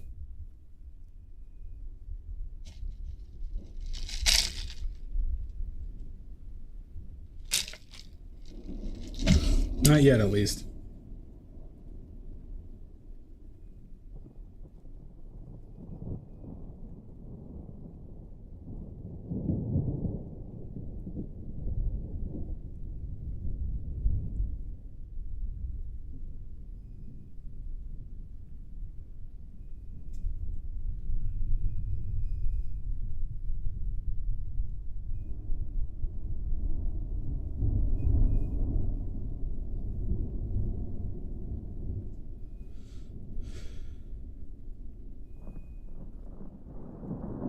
Yeah. Ron, have a good one, bud.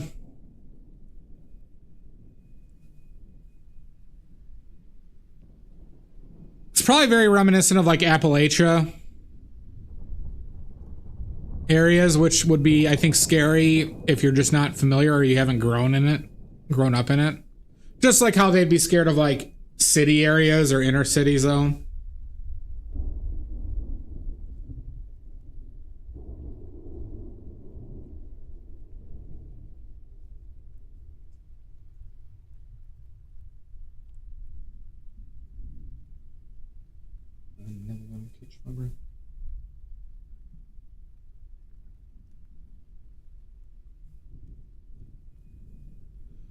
You can still get it, Jane. I just would never recommend using it.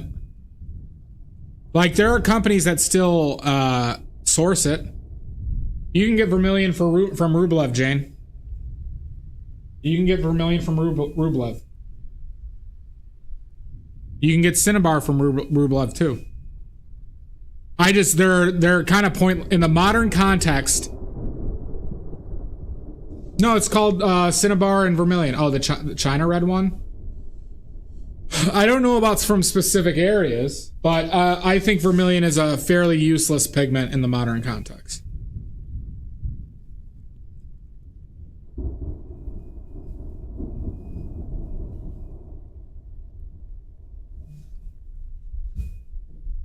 So, it's not as saturated as like the pyrols or cadmiums. It is less stable than the pyrols or cadmiums. It is 10 to 20 times the price. It is very toxic and environmentally can discolor from sulfur exposure. To me, there is not a compelling reason. There's not a compelling reason to use Vermilion at all. The only reason I think anybody should use Vermilion is if they're a conservator trying to use the same exact pigments as paintings that were painted on. But you can mix that, Jane. Jane, you can mix that. You can mix that color.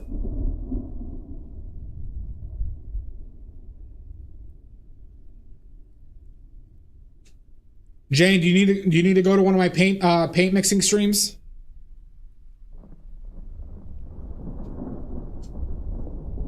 Do you? Do I need to give you homework, Jane?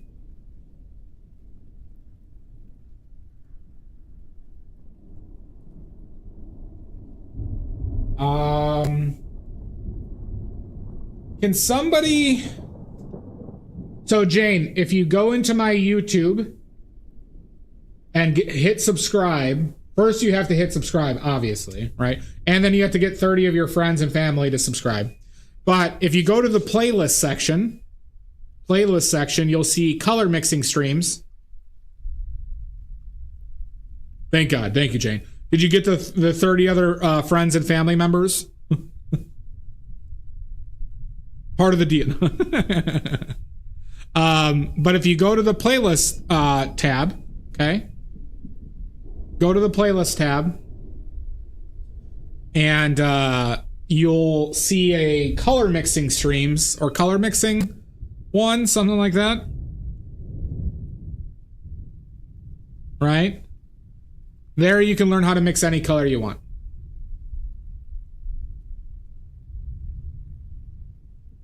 Exactly, yeah.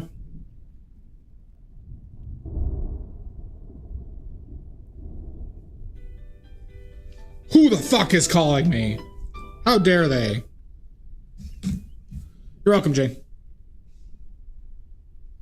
And, you know, what that stream, you know, if you follow those rules, Jane, basically it will make about every color except pretty much the ones I'm showing you obsolete. Thank you, Omizu. Does your dog have puppies that can subscribe to me as well?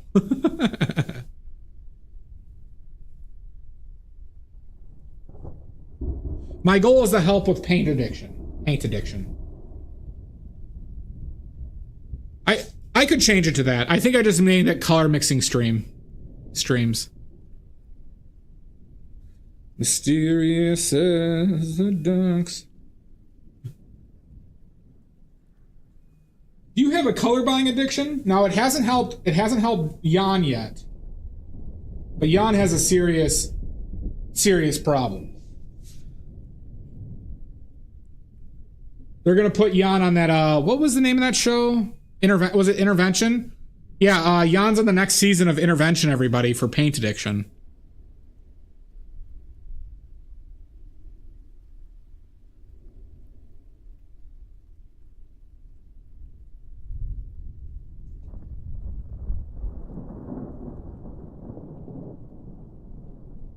Yeah, you're gonna have to, Jan. I mean, Omizu, you're gonna have to. Yeah, no, they already finished filming, and he relapsed immediately. Pickles.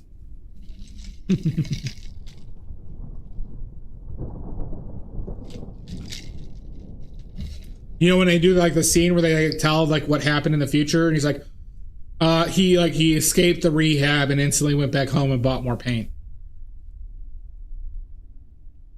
Yeah, and Shasta, I think that's a great... If you want convenience colors, understand how to mix them, and then, yeah, make those colors. And if you wanted the convenience color, then you mix that too, and you can tube it up. I just like, you know, once again, I think it's a better I think it's a better painting practice to mix all of your colors at the time you need them. To catch a paint predator. Oh my God. That's perfect. On this episode of The Catch a Paint Predator.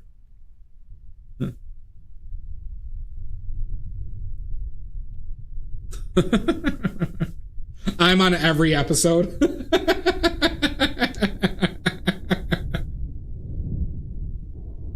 This paint pervert makes his return to the store that has kicked him out 18 times.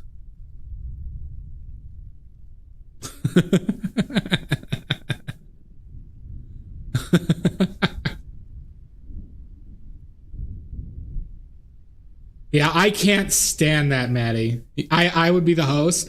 No, that would be the joke of Mizu, is I'm the host and the person who's getting caught every single time.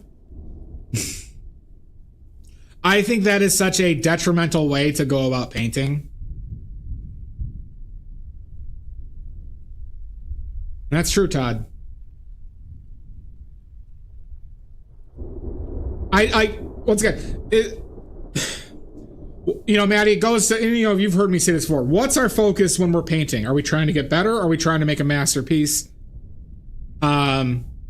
What constitutes a masterpiece regardless, right? That's a whole nother discussion, right? But I am of the opinion that anytime you paint, you should be striving to improve. And you should take measures to help yourself improve. Now, there's an exception if you're under a deadline and you need to get a painting done, things like that. But, you know, I would understand that. Like, I would be of the opinion that that's not my best work, though, right?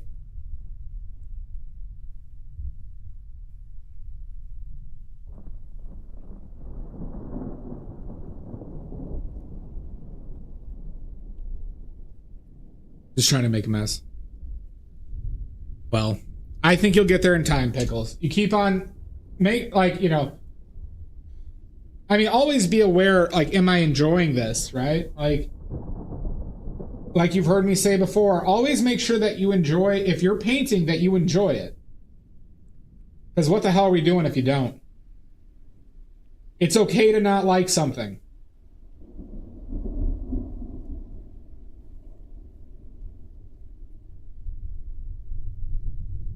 And it's okay to suck at something too. I'm doing this out of spite.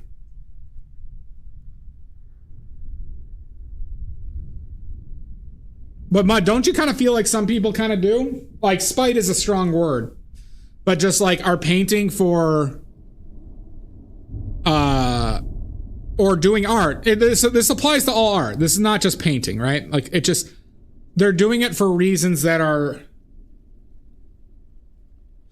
dangerous. Good, Mud, good. I support that.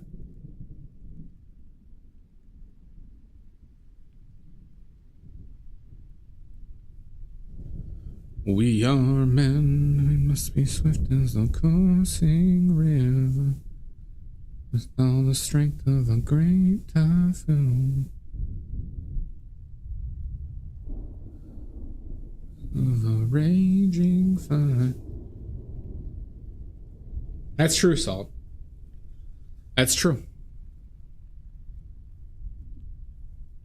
Thank you, Laura.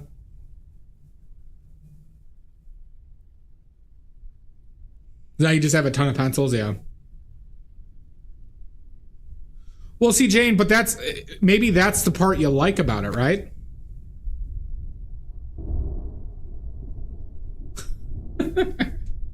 I'll be your biggest fan, Mud. Mud, if you pull that off, I'll be your biggest fan. I'll have to quit streaming. No, just go to Mud's stream, everybody. They're way better at this. Way more knowledgeable.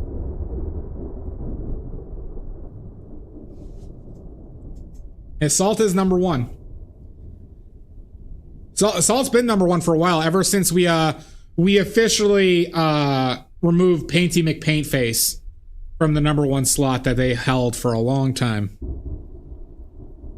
Because I think I pissed them off one time by saying, I'll see you in hell.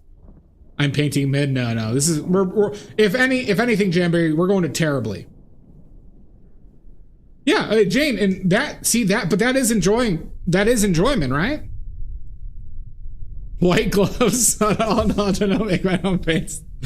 Oh, white gloves. I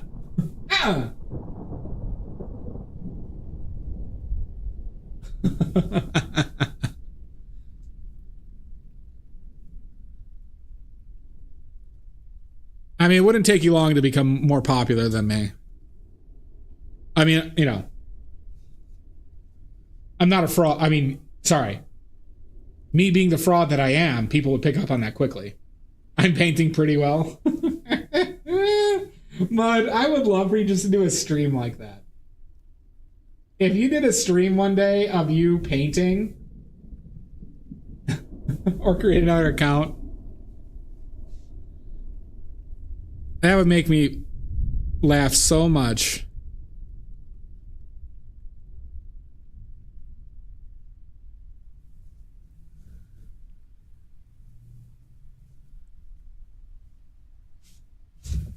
April Fool's stream, true. The Bizarro battling, yeah.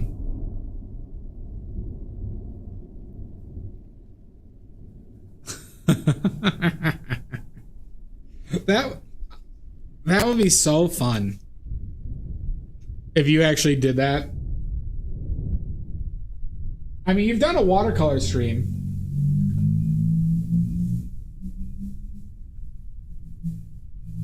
You have done or you were on Salt Stream. You were on Salt Stream watercoloring. Or was that just on Discord? Was that just a Discord lesson?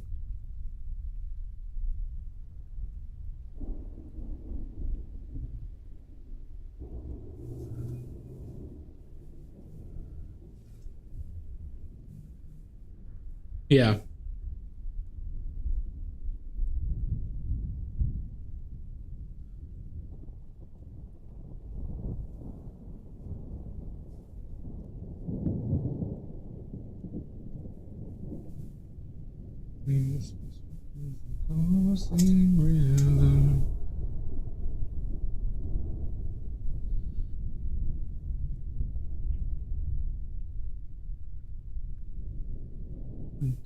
Raging down.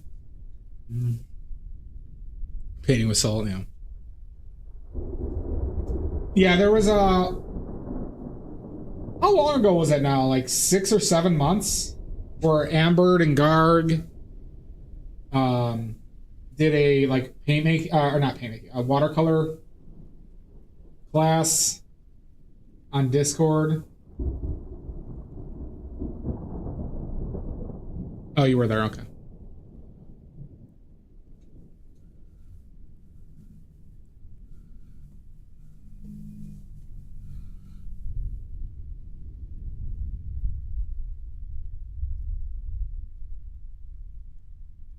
I'm worried that this head is too, is gonna go off the fucking canvas.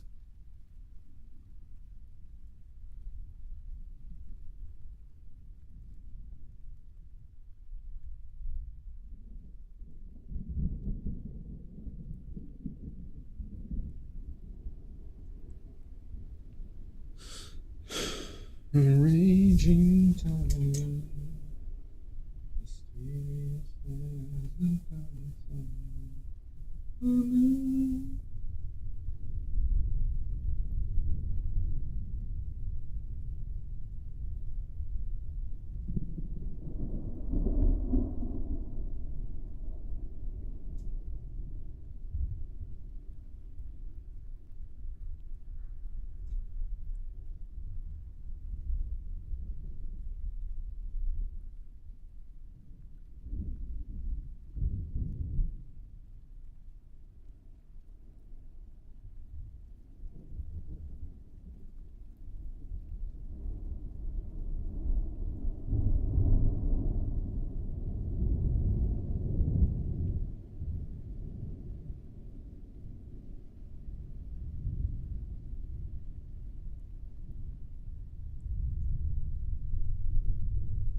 Welcome back, Trez. Enjoy, Jane. I do, Mizu, I do.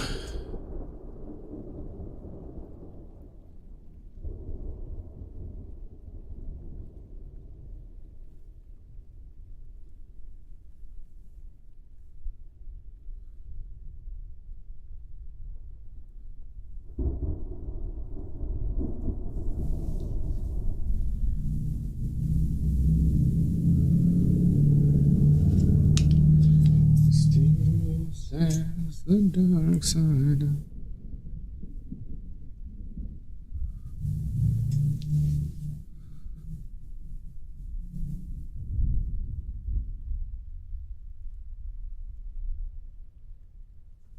Shocked? Shocked, I tells ya.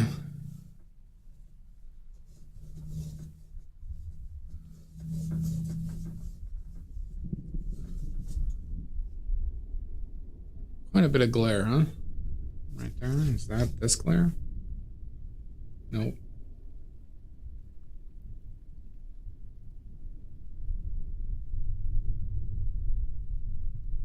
You were talking about for the watercolors, Drez?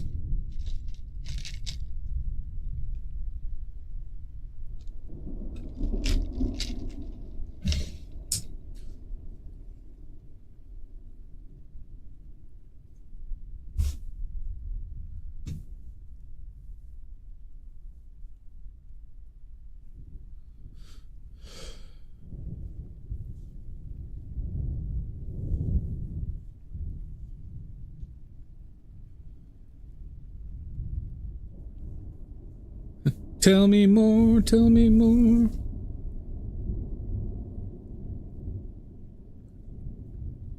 Right, am I right? Greece has aged terribly, right? I'm correct in that?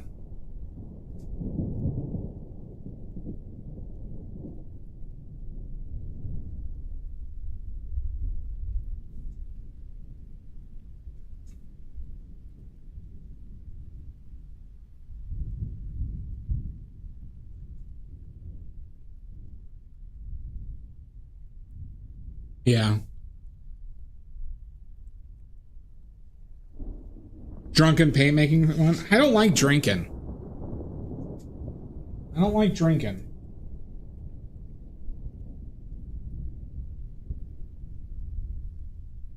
Takes a lot to get me drunk, and boy do I not like how it makes me feel.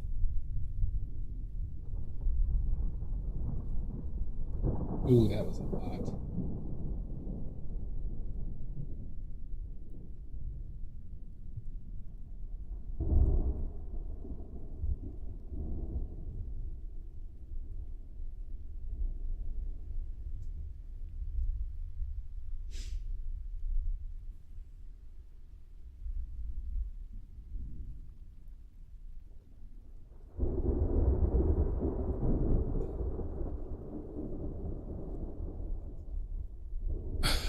I was hoping to avoid this, but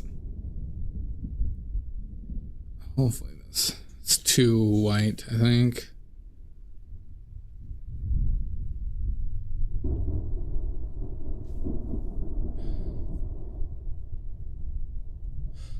I zoomed in too much, I think.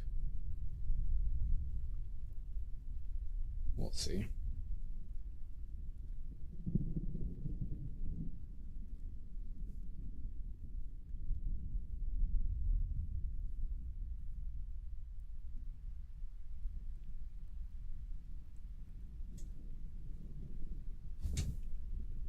That head too big.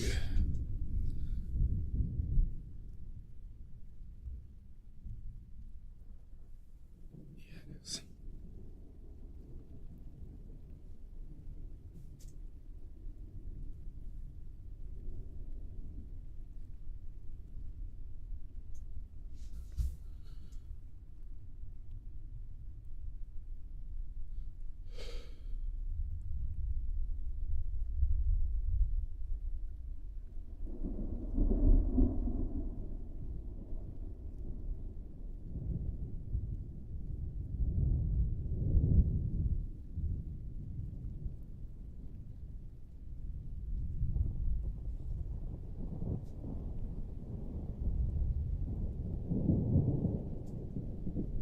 Porch beer is nice.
We only...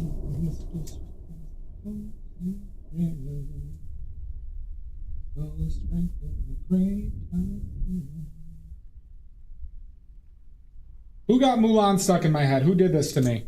Who did it? I want names.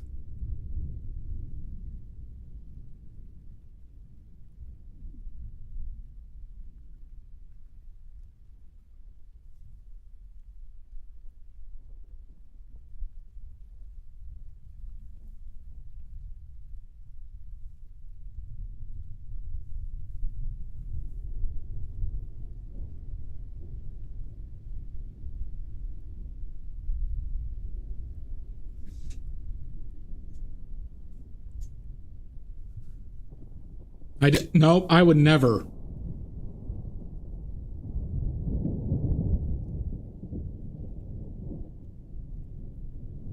That wasn't me.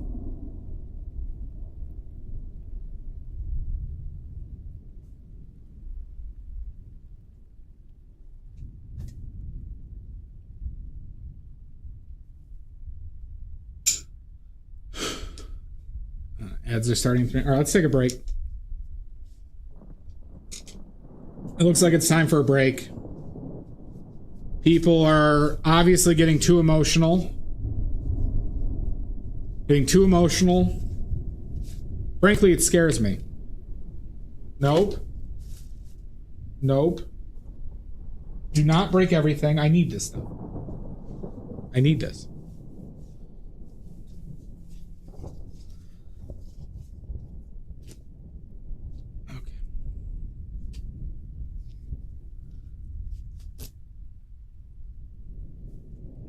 A raging time, or fire, mysterious as the dark side of the moon.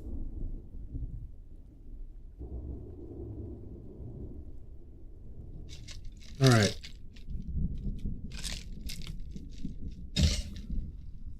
All right, we're going to take a 5-minute break. Everybody needs to settle down. All right, I'm going to run ads.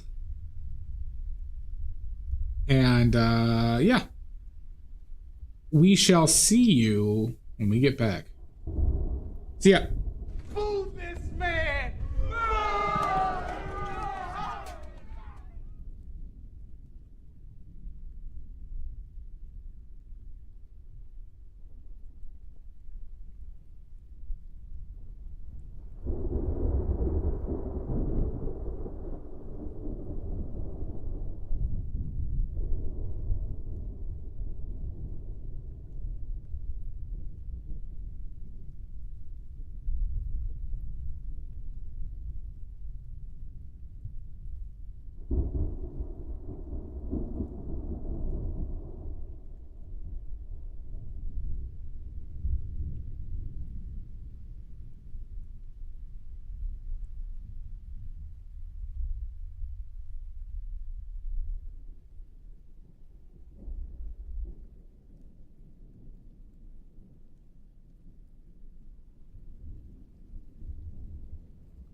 Cello!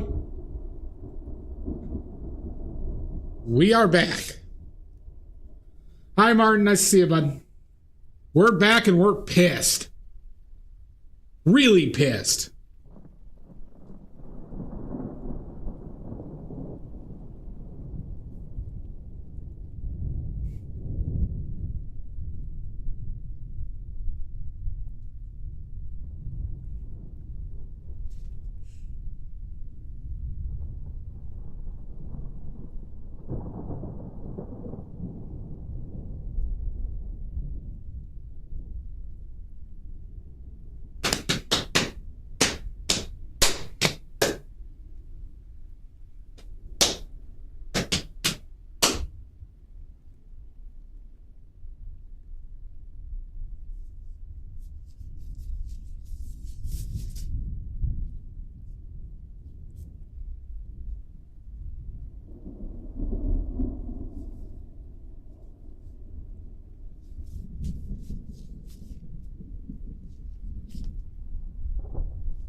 Mm.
Yeah, I'm still in the penile region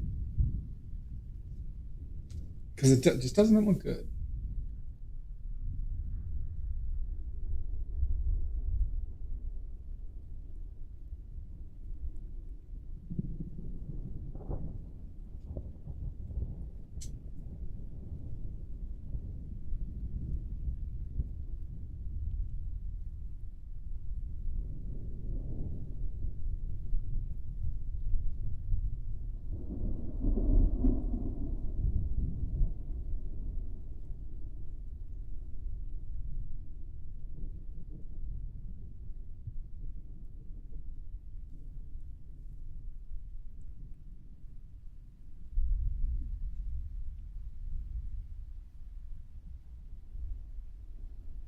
Phantom penis again. True.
What the fuck is that? When is that light coming?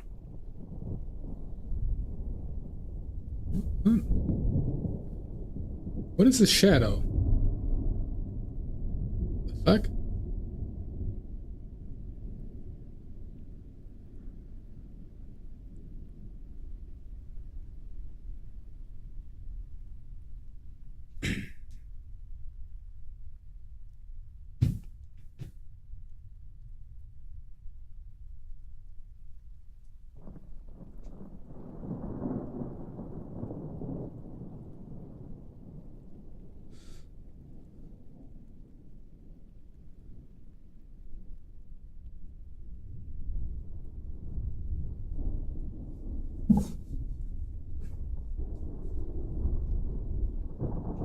That glare is a son of a bitch for y'all.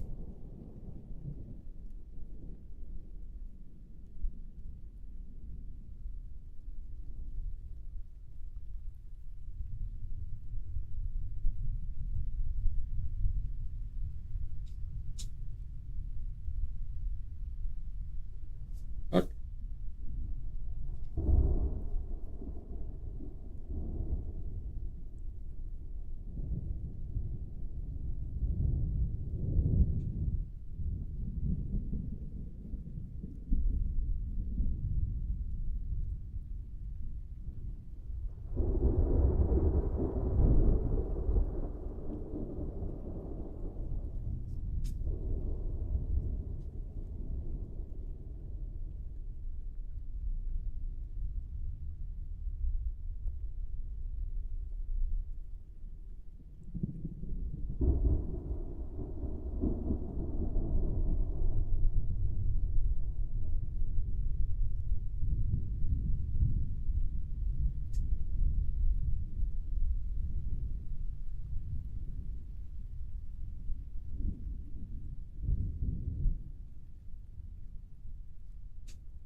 Oh yeah! Oh god. Jesus. Oh god, I just remembered something terrifying. Oh god. Oh my god, that was awful.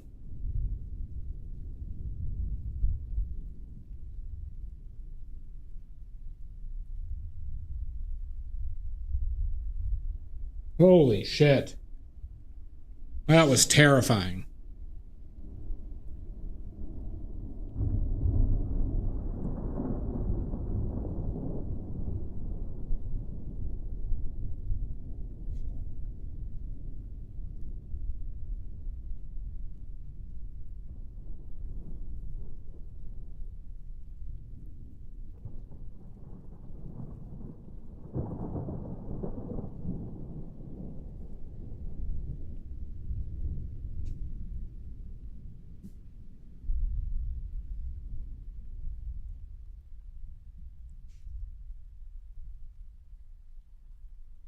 That's true.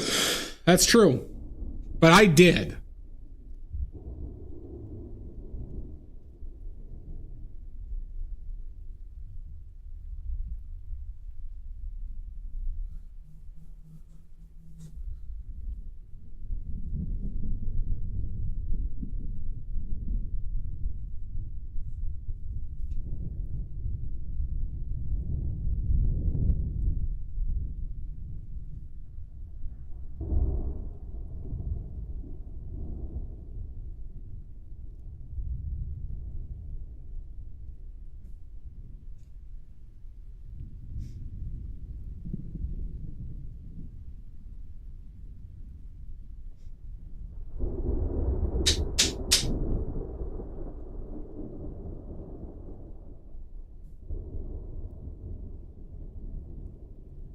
Nothing like a good pooping.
Raging fire,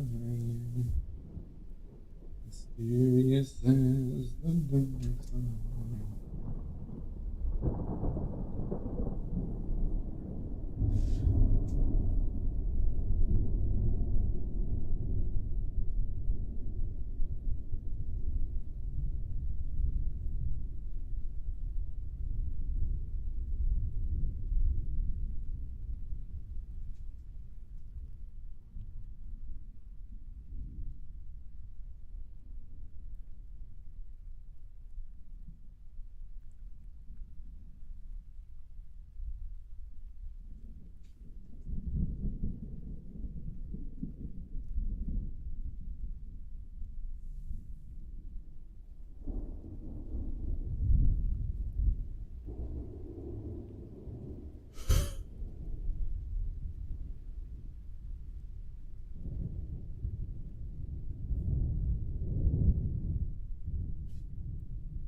Shooby-doo Batman.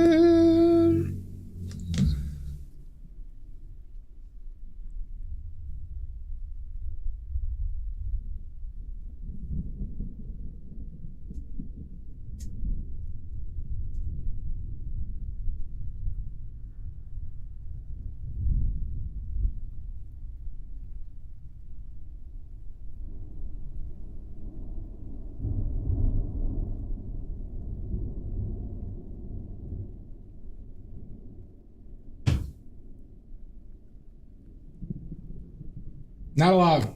You cannot forget. I will haunt all of your dreams. Unless Mud completely, takes over my stream shtick and, obviously just destroys my stream.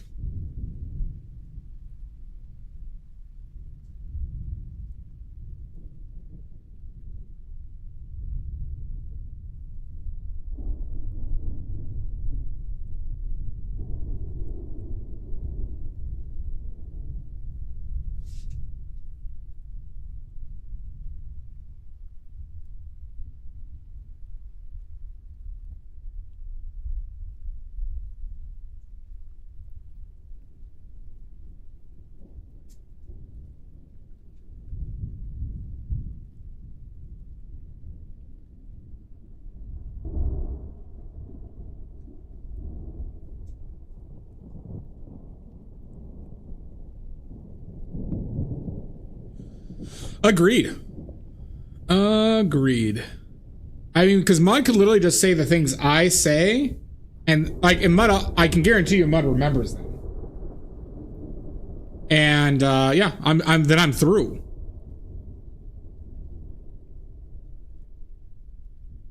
If anything, Mud could probably just blackmail me right now.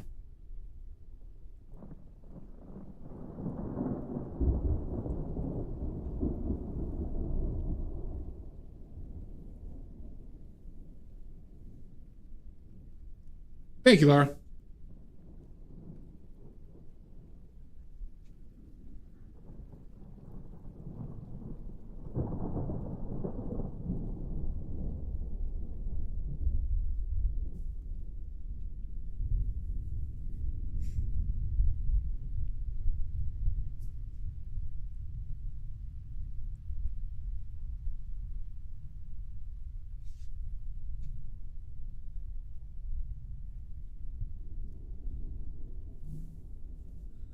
Mud, is this how this all ends? For me? Mud becomes... Just goes right into oil painting seamlessly. And then you never see me again. As I cry myself to sleep. Every night for the rest of my life.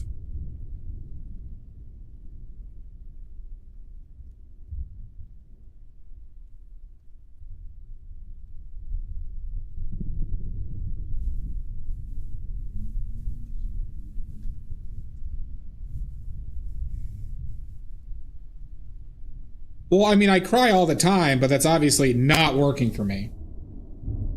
I mean, Mud's about to take over my stream. And everything I've worked for.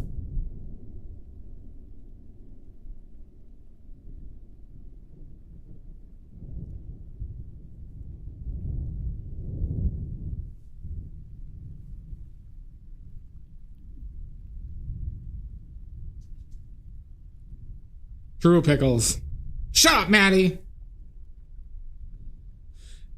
Well, yeah, Mud was just waiting for the real commitment by me.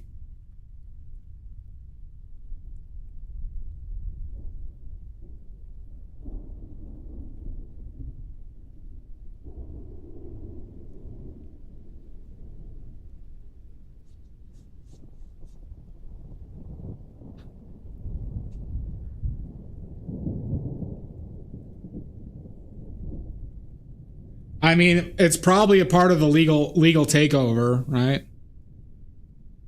Because what's going to happen is Mud's going to challenge me to a ski, like a ski contest. And then I'm just going to lose terribly. And then, yeah, Mud will just get all of it. Because that's, you know, that's 80s rules. A paint tool. Could be a paint tool. Painting or skiing. That's how Mud's also going to win the rec center.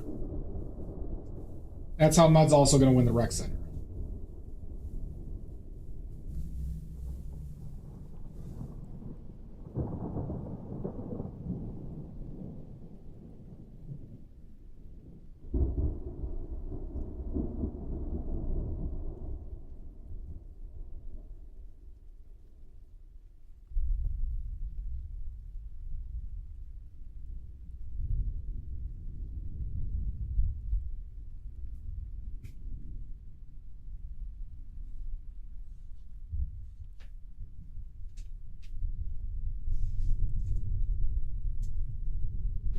Yeah, basically. It's going to be like a very like nice altruistic thing, but they just like, you know, then I go bankrupt and like lose all my business holdings for some reason.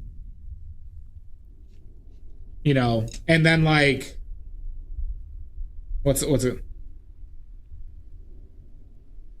What else would be good on that?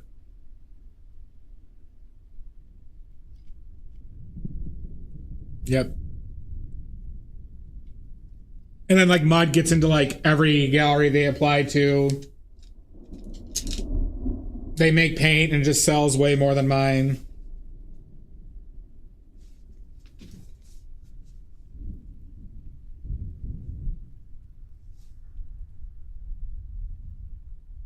You know, like the stuff that happens to everyday people.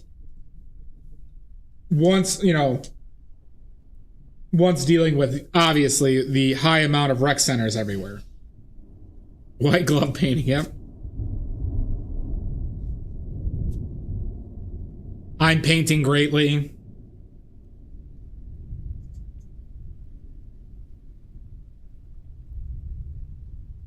You just erase any memory of me.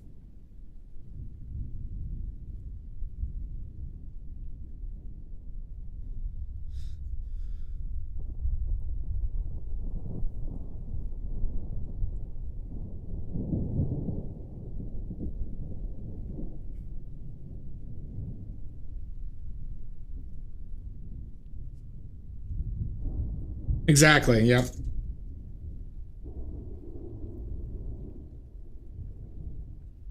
Yeah, that's... I think that's what's bound to happen. Yeah.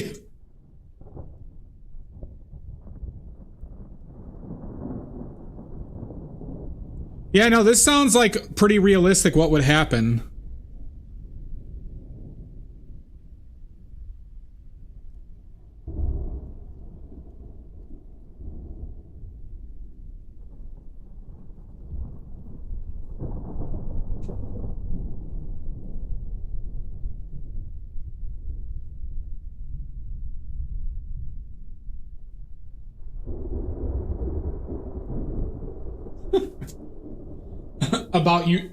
About usurping me.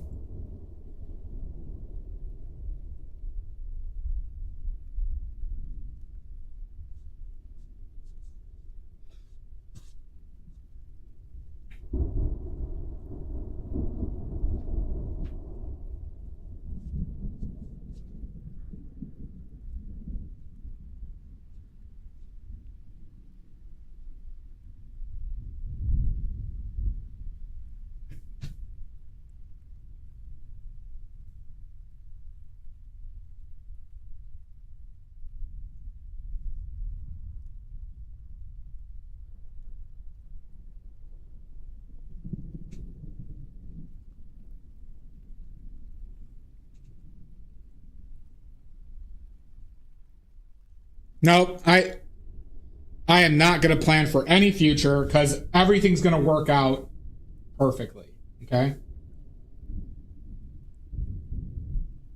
Everything's just going to work out perfectly. I know it.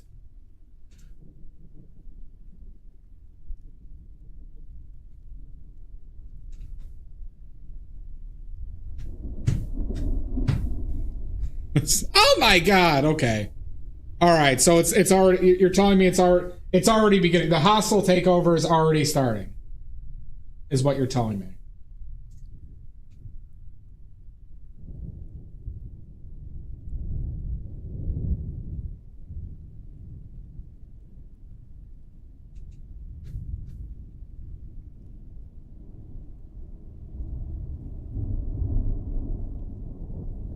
Jesus Christ!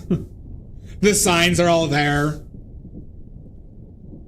And I just completely missed them. Alright, play the montage, Mud, of you planning and me remembering all the times that you were blatantly plotting against me.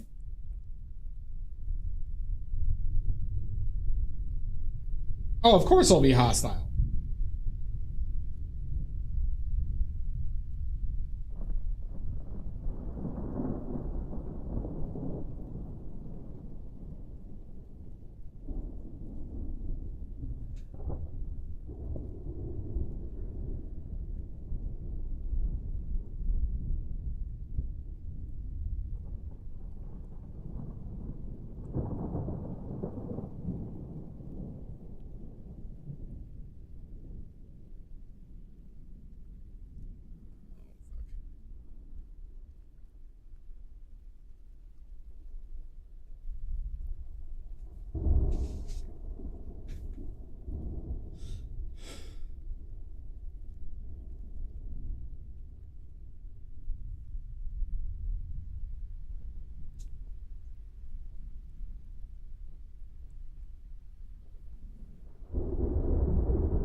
I mean, we are maniacs.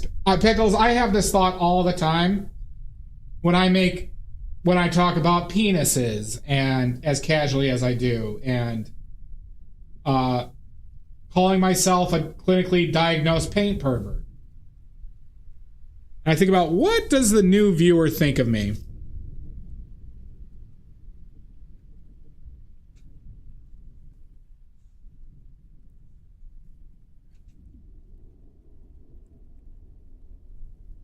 Oh, interesting. That's what that is. It's a good penis.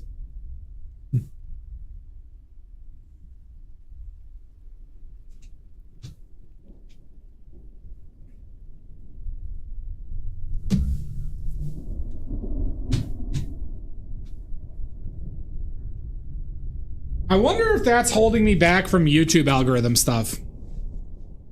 So yeah, no, it was one of the best painted penises I've ever seen. Because you know how but I've seen other streams with YouTube that use way worse language than I use. But I wonder if they scope that out and, like, you know, Pickles, the link. Well, I don't know if you could find it back in chat. It was Sergeant's McKellar painting. If you search the full one, you could see a good old art penis.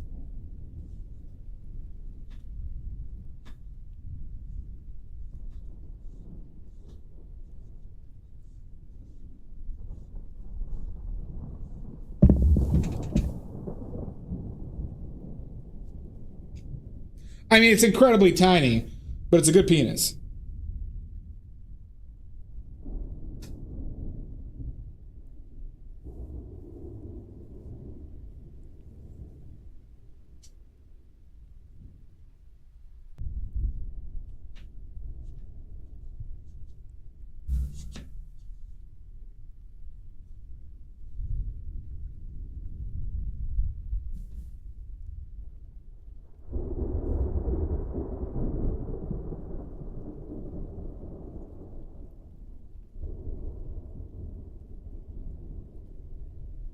No, not at all, Dia. Well, Dia, remember, you're my OG stream executioner.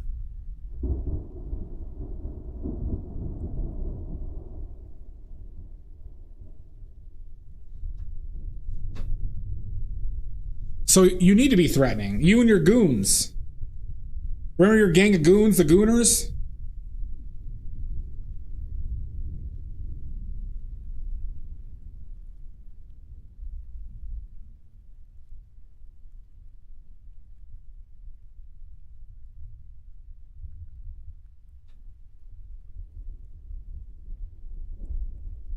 Anyway.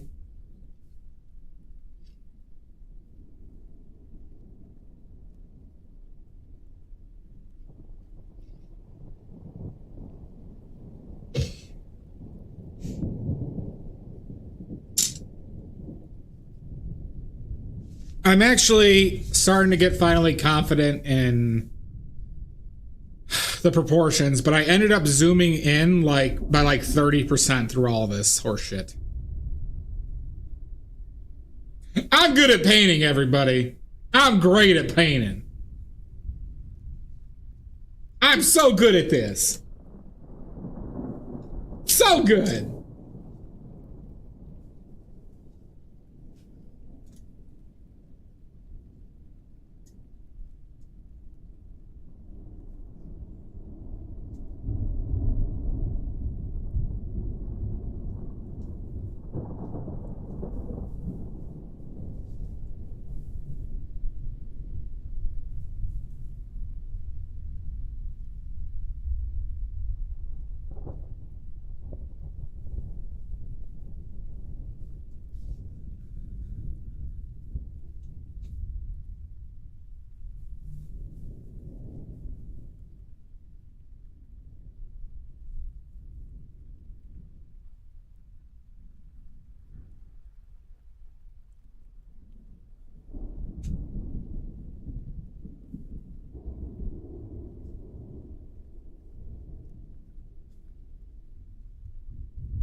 Well, how are those local sports teams, everybody?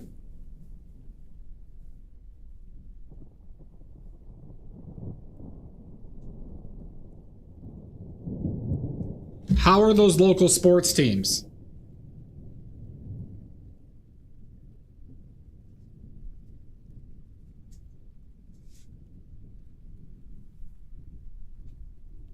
What the fuck did I do there?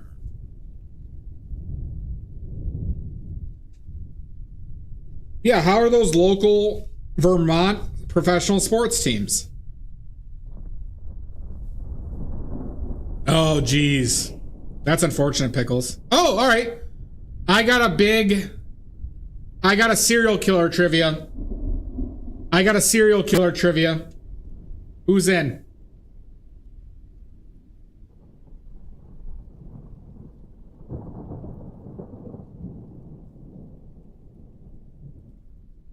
Who's in?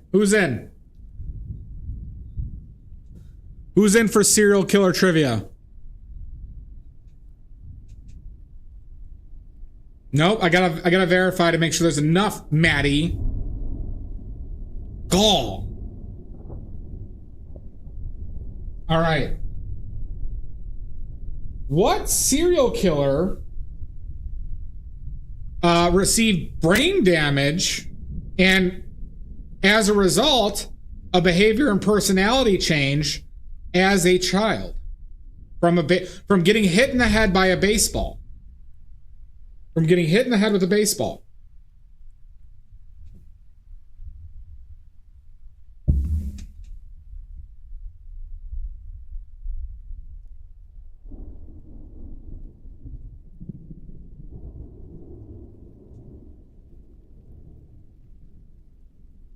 I could be brown, I could be blue, I could be violet sky.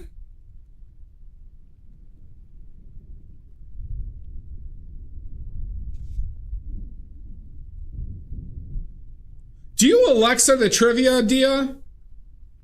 Do you Alexa the trivia? Unbelievable, Dia.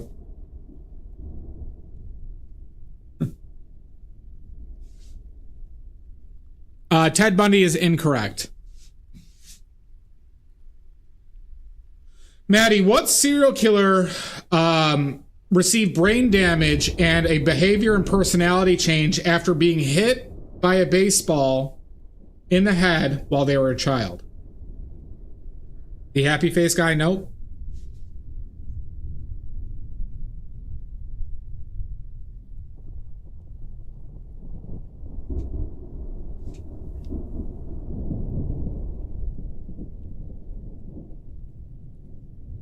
I do, because some of my favorite I've listened to a true crime podcast for a long time that covered all these guys extensively. So I know, you know what? This makes me, Mud, this is even another notch on the craziness of any future suitors is my serial killer knowledge.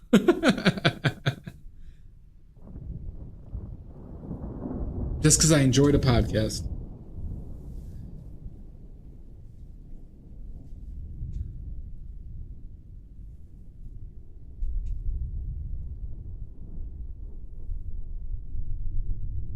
This is going to be worth 5 points. 5 points.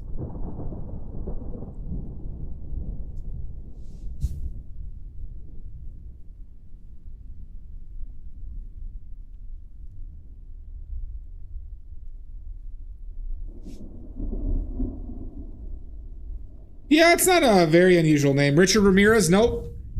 Nope. Not them. The Night. It's a... What was his nickname? Was it the Night Hunter or?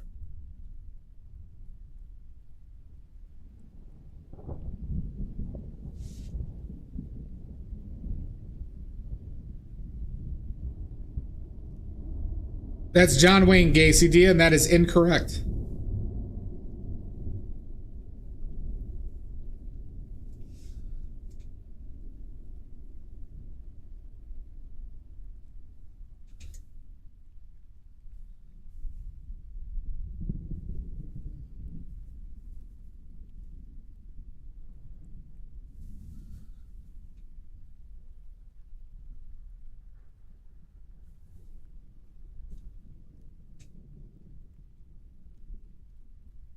Charles Manson? No. Yeah, he's not really considered a serial killer. Granted, here's a little hint. This guy was not really a serial killer. He was... he only had, I think, technically 2 kills, but he's lumped in with them. No, it was a singular guy. Singular guy. However, he is probably one of the most not known influential people on modern culture entertainment.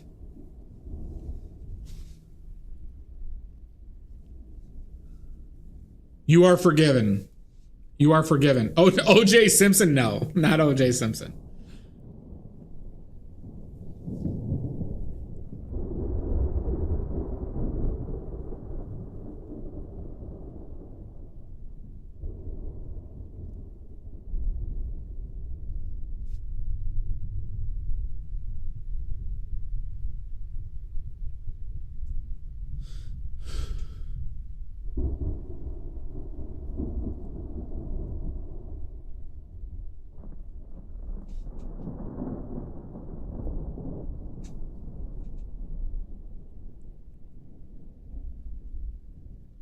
Any other guesses? Any other guesses? Come on, 5 points, everybody. 5 points.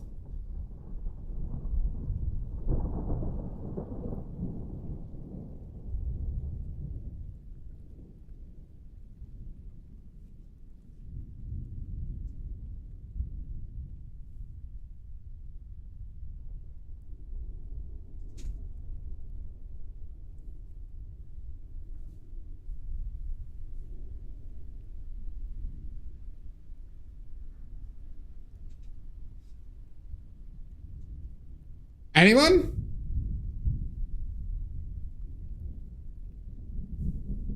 Late 1800s, Thea. Late 1800s. All right, this is worth 10 points now. This is worth 10 points now, everybody.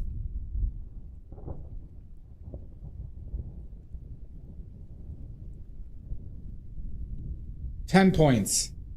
Jack the Ripper? Nope. We don't know who Jack the Ripper is officially, so. All right, your next hint. They are from Wisconsin. They are from Wisconsin.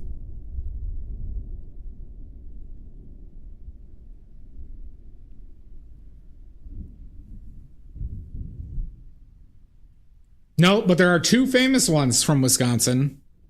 There are two famous ones from Wisconsin. Two of the most famous ones are from Wisconsin, everybody.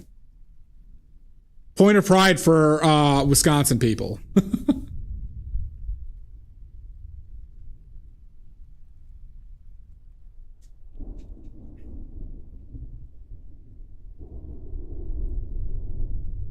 No, you do know them, Pickles. You do know them. I promise that you do.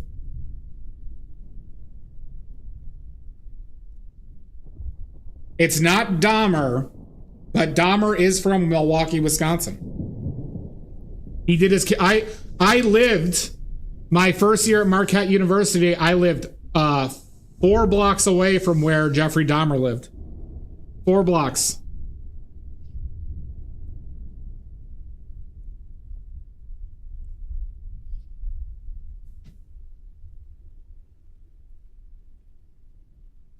He lived on 25th Street, and I lived on, like, 21st Street.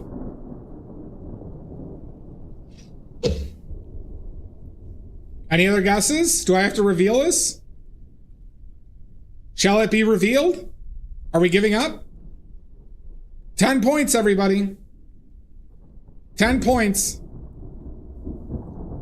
All right, here, I'll give you one more hint. The guy I'm referring to was the direct influence for Texas Chainsaw Massacre and Psycho.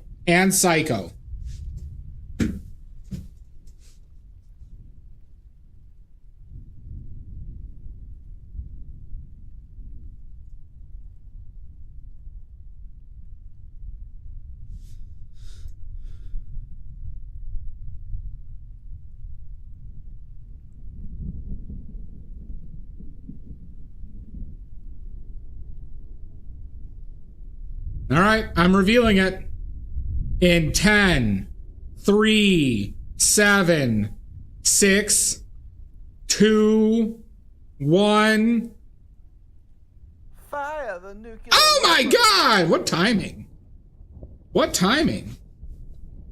Thank you for snoozing those ads. Ghost Brush, welcome in.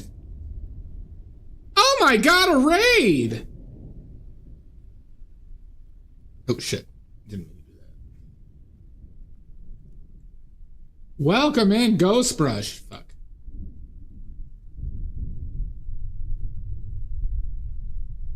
What were you working on? Give us those sweet, delicious links. Now.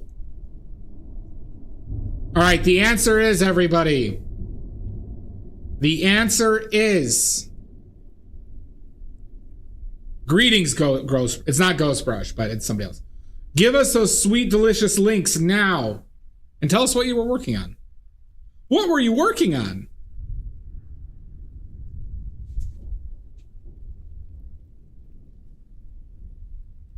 Yeah, no. The answer is, Dia. The answer is Ed Gein. Ed Gein. He was a special needs adult that did a lot of grave robbing and did stuff with parts. Killed 2 people. He was in northern Wisconsin. He was near Appleton, Wisconsin.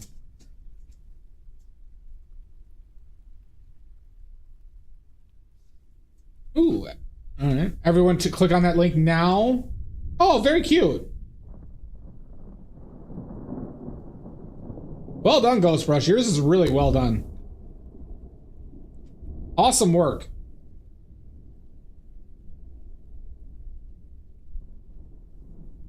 Do you have an Instagram you'd like to share?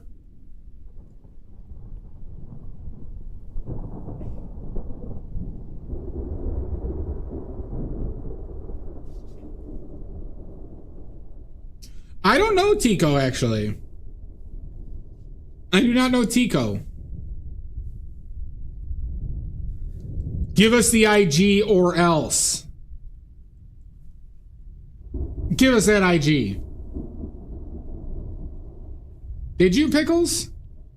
Did I miss it?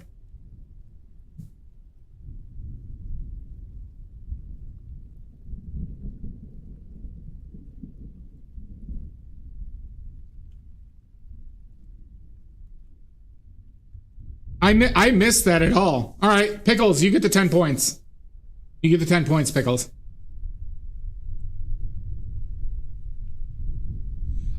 They're more loose on Buffalo Bill, but the 2-1 where there is a credited like influence are Psycho and Texas Chainsaw Massacre. So Ed Gein had like a lampshade made out of skin, I believe. He did stuff with hair. He had like body part, like, but he was a grave robber. But he did some, and then like he had a weird relationship with his family, but he was special needs. But apparently it happened because he was hit in the head with a baseball when he was a kid, where he was like neurotypical, brutally hit in the head with a baseball, became special needs. Good. Yeah, I believe that too, Beyond the Grave. Good. Everybody go follow Ghost Brush on Instagram.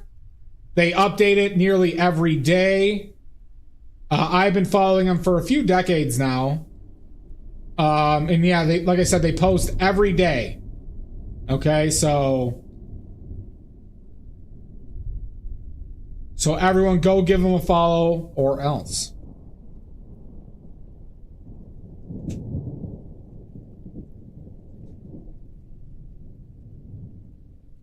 Yep, good. See? You will not regret.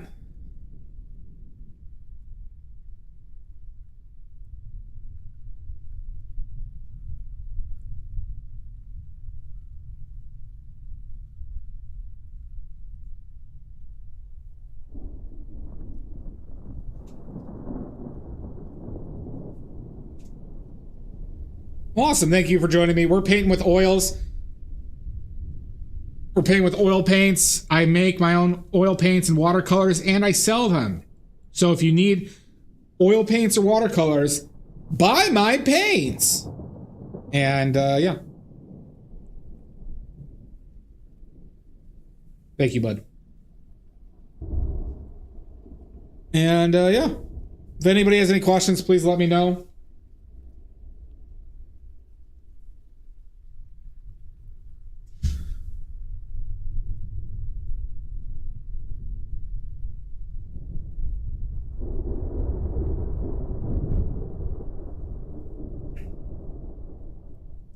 Well, that's too bad, Manny.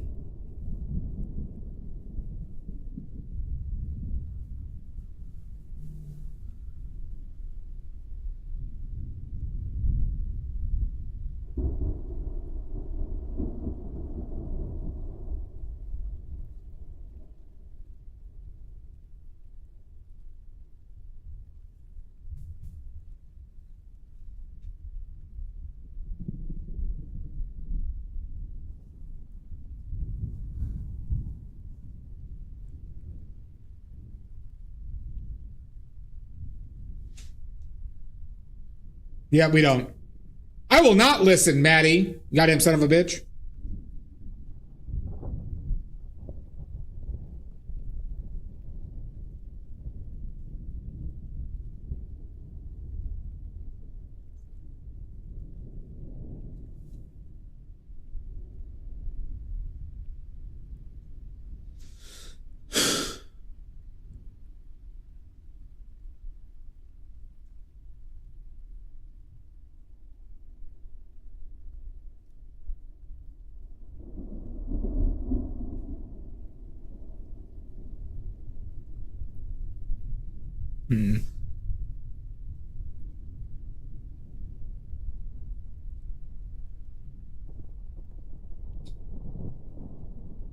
I did just call Maddie a son of a bitch, yeah. HR could eat my ass. God, telling somebody to eat your ass is a hilarious thing. I need to do that more.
Is it?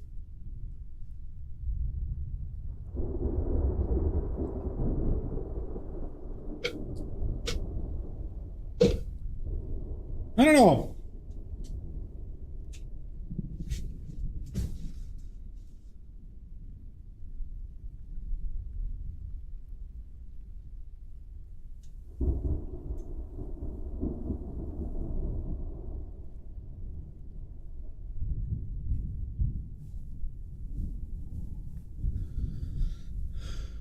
Certainly has moments.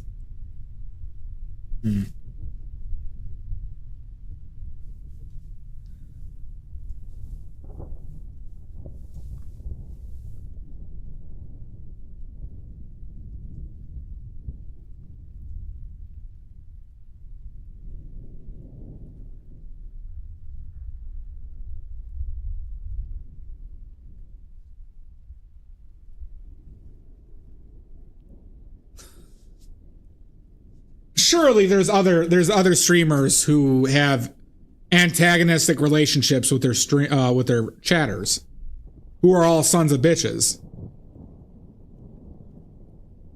except for my mods, who are largely delightful.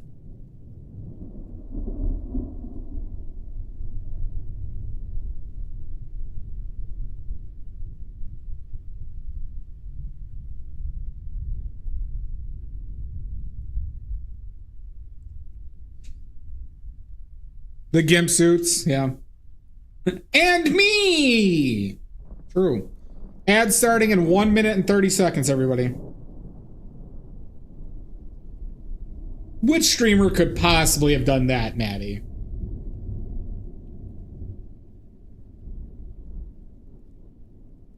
You son of a bitch. Oh, fuck you!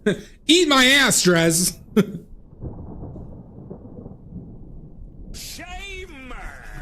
Don't you shame me.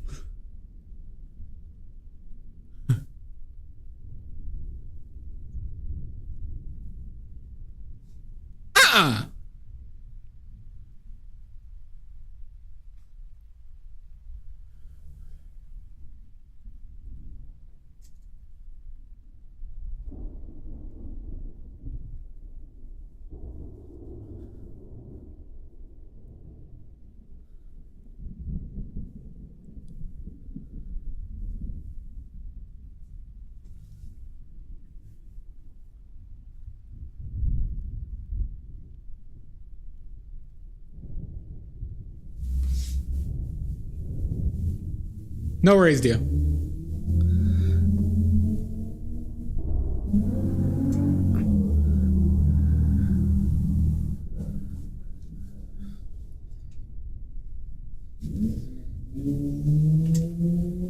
I could be brown, I could be blue, I could be violet sky. Good. Ad starting. Hi, Burger. How you doing, bud?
Don't wanna close my eyes.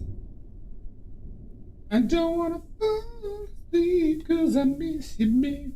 And I don't wanna miss a thing.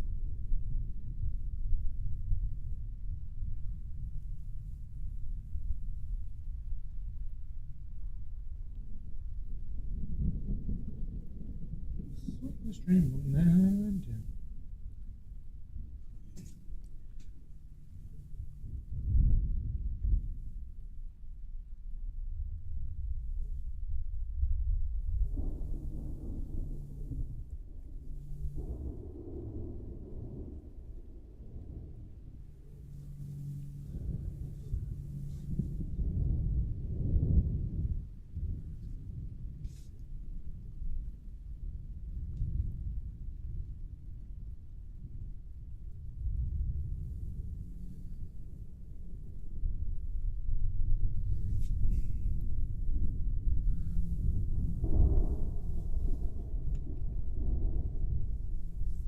Wait, no, you don't want to close your eyes.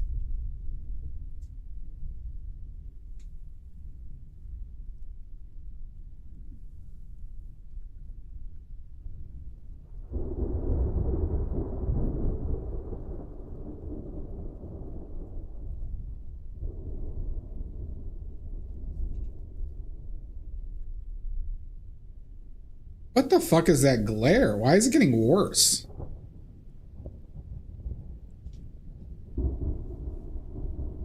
No.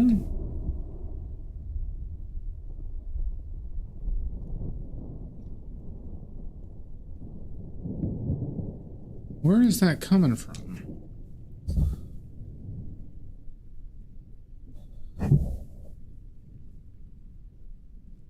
Interesting.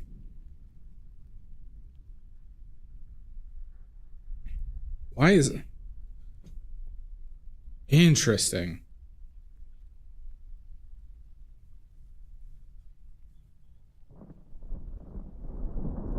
So interesting.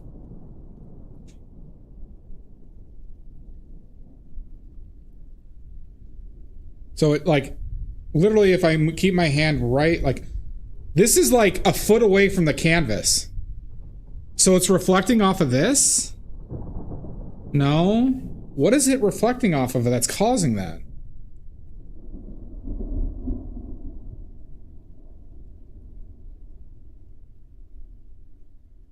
So it has to be above here? What is causing that? No, it's not through the window because I have my light straight above, right, like right there. That looks so much better. Oh my God, how do I do this?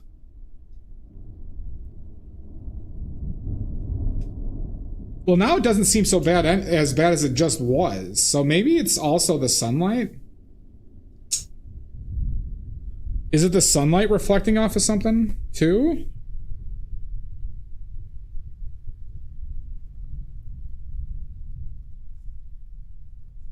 You should do a painting of tons of different characters that Nicolas Cage has done, all playing poker.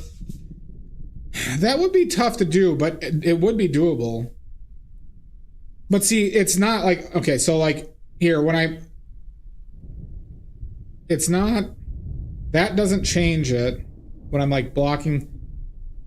So like here, when I move it close, but when I'm like this, right? So even if I'm above the camera, but like, look at right there in distance. What is that reflecting?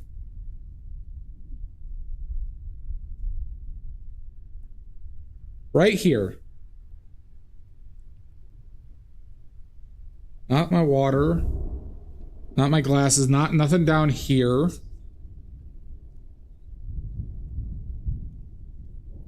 Well, there is. So, you know what? Maybe it is my window, Dia. Because the sun's setting down. I am facing towards my window. Here, I got a test. Can somebody keep an eye on it? I'm gonna go and just see if it.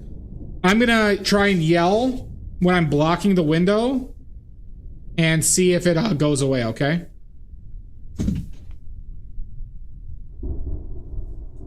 You guys down with that? It could be off of my bottom. Hold on.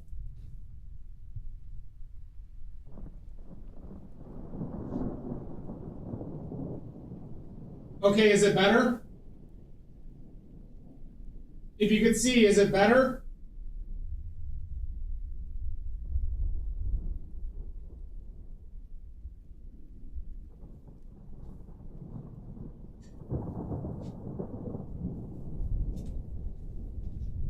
Did that change anything? Okay, so it did work. So it is. Okay, so it is my window. It's probably, you know what it is? It's probably my window reflecting off of something on my camera or no, not my mic.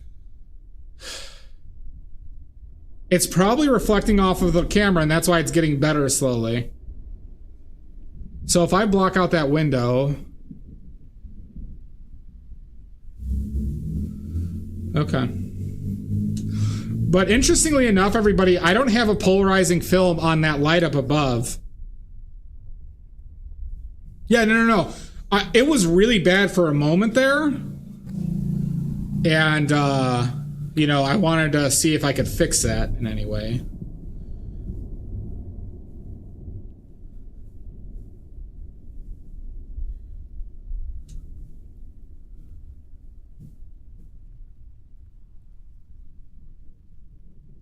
I don't want to close my hands. I don't want to fall asleep 'cause I miss you, babe. And I don't want to miss a thing.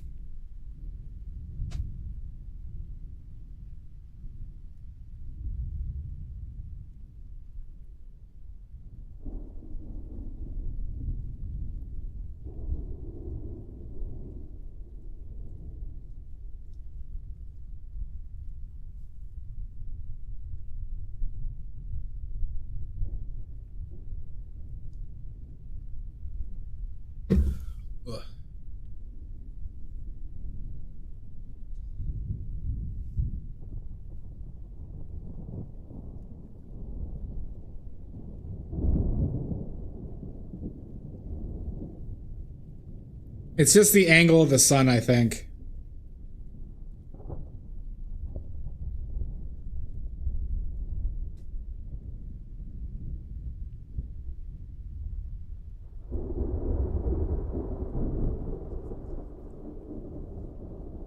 Shas, are you shining light directly into my camera from outside my window?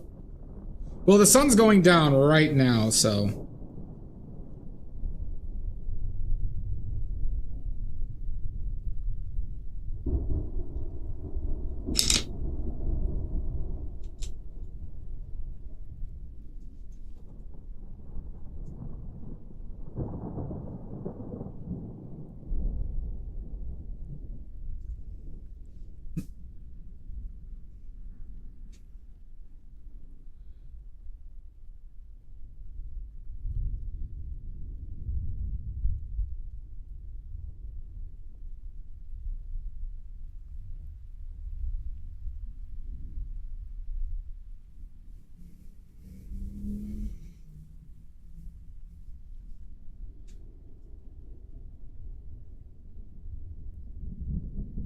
Yeah, it's true.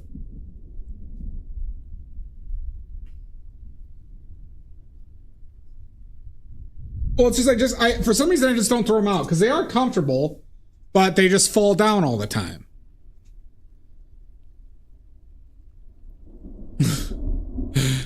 So there sometimes when I'm like, you know, because I have there's 2 floors in my condo and I have to go down the stairs, and if I'm carrying shit down, there's been a couple times where my pants fell down where I was going down the stairs.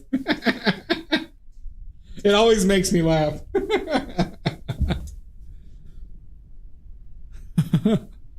I'm like, if somebody could see through my window right now.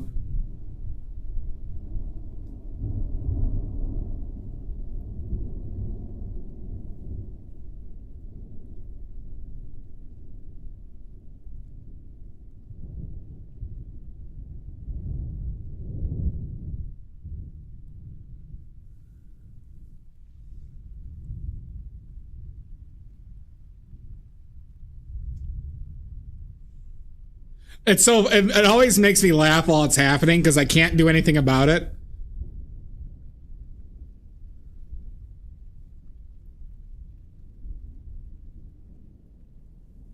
There's nothing like falling pants as a comedic moment.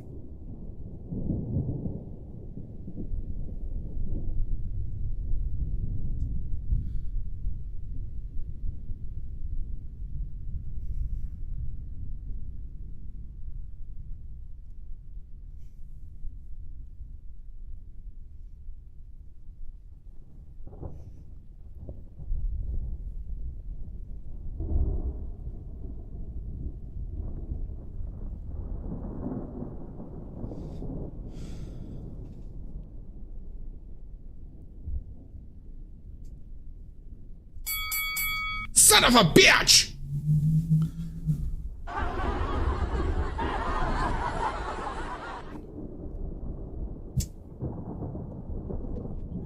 I'm not a nerd. Yeah, it's true. True, Shastam.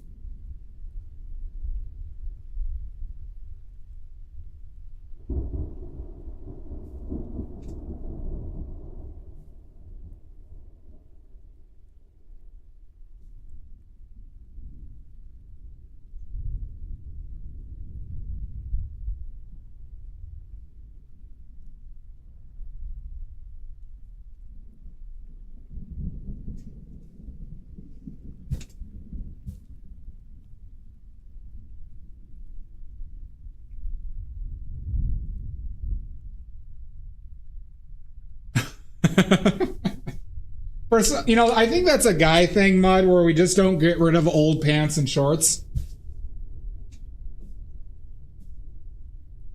Because I have underwear like that too. I have boxers that the waists are completely loose.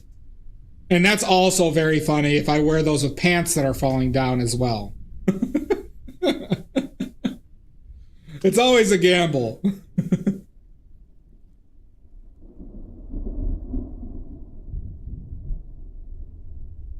Not just a guy thing, good enough, yeah.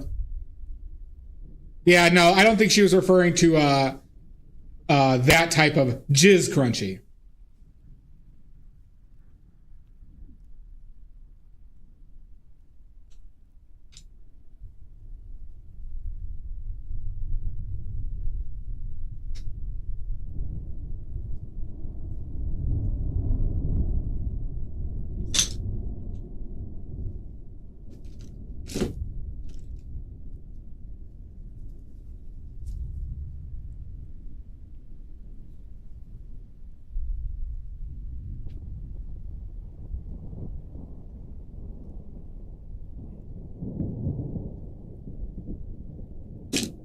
on, Dia. Mind out of the gutter.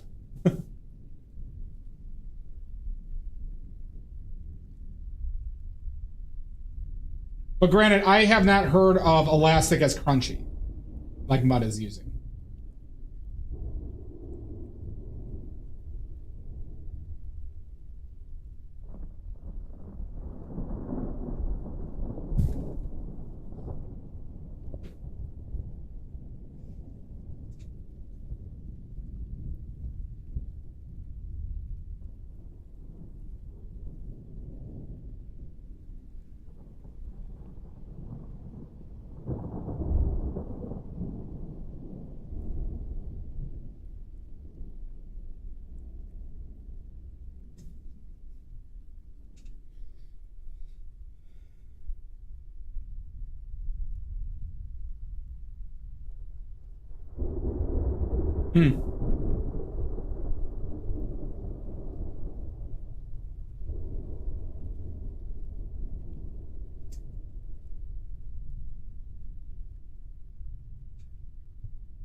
Very much so, Dia. Would you ever think in your wildest dreams that you'd see a clinically diagnosed paint pervert talking about serial killers, movies, music, painting, about how their ass is hanging out because of loose pants while they're painting? You did? Okay. All right. Fair enough.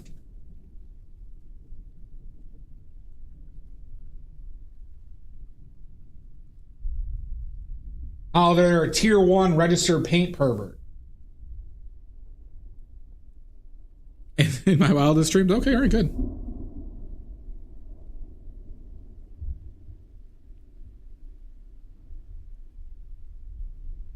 Tier 1? Yeah, but I'm a tier 1.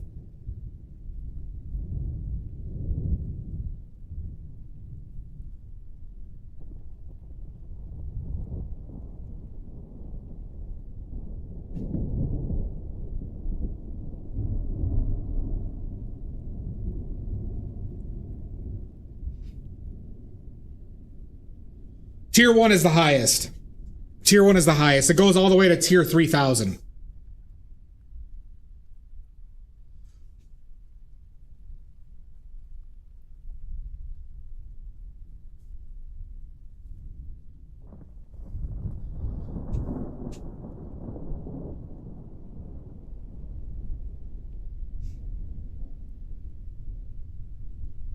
I don't want to close my eyes. Yep, 3000. Yeah, it is. Most of your art content creators on YouTube are in the high 2000s.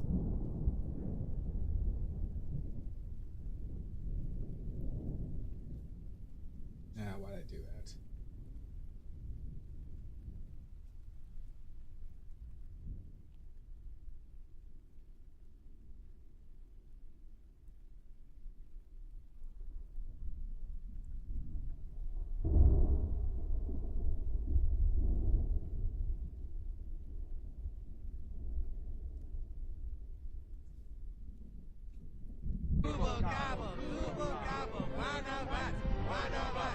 Nuniyaki, welcome in. You just made the biggest mistake of your life, Nuniyaki. Biggest mistake. You're stuck here. You're stuck here now, Nuniyaki.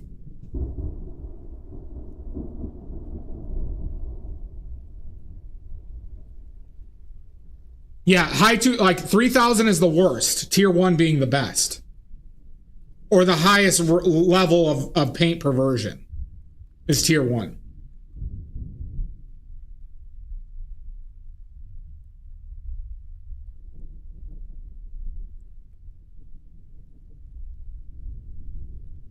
Like I said, I'm a clinically diagnosed tier 1 paint pervert.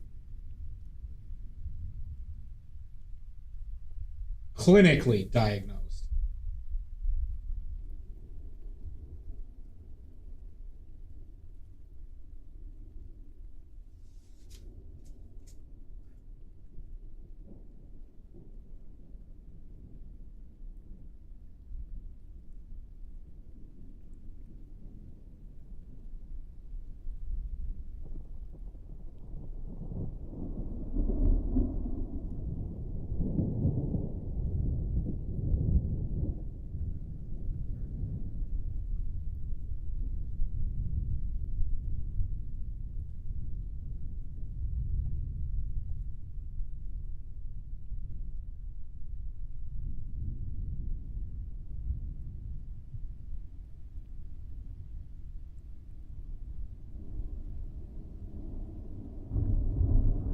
Yeah, bismuth does not yield well in oils or watercolors, Drez. If you want a crazy yield, benzimidazoline yellow is the best yield. That and phthalo blue are the best yielding watercolor pigments I've seen.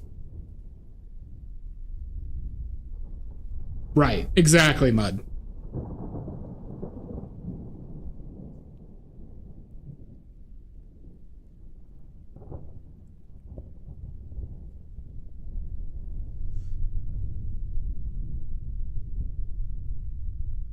Well, not a lot of people are aware of how many paint perverts there are. We come in all shapes and sizes, but different levels of perversion.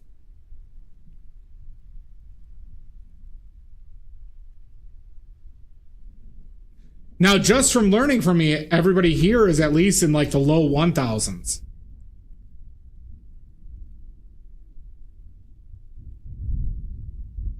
Mm-hmm.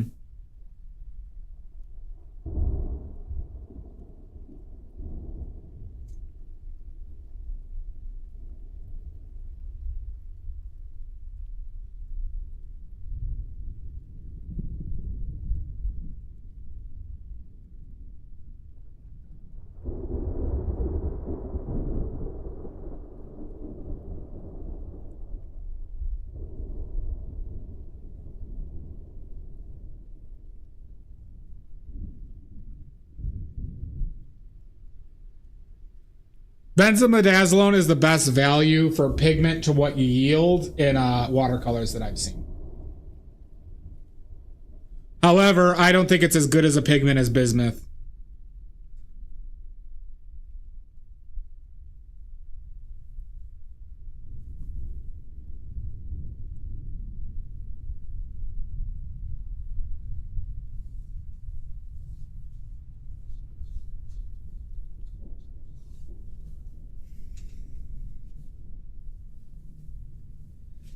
No worries, Dia. Go eat your pizza. I have yet to do pyrroles, Drez. I have yet to do pyrroles in watercolors.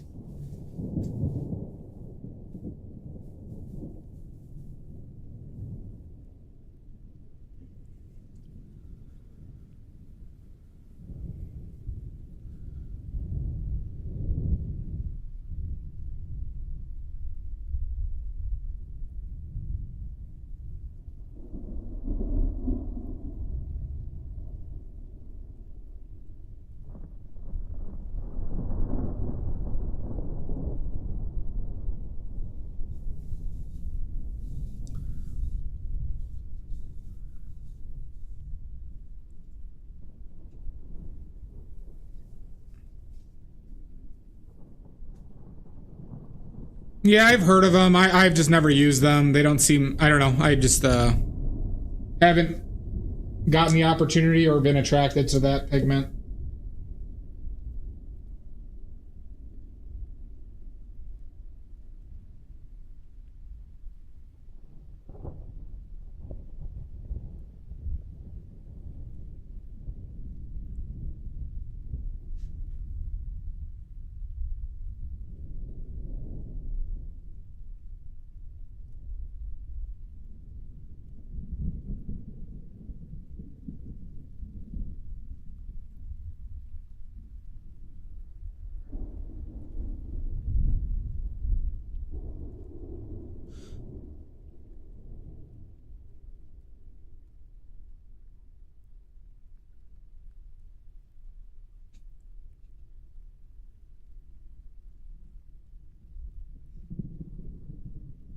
But if you are looking for a budget watercolor, yellow benzimidazoline is your best option. Straight up, no doubt. That I have encountered.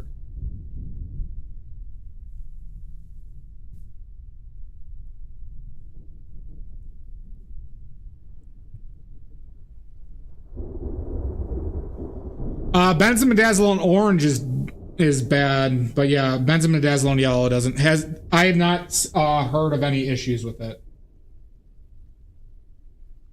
But I would never use benzimidazoline orange.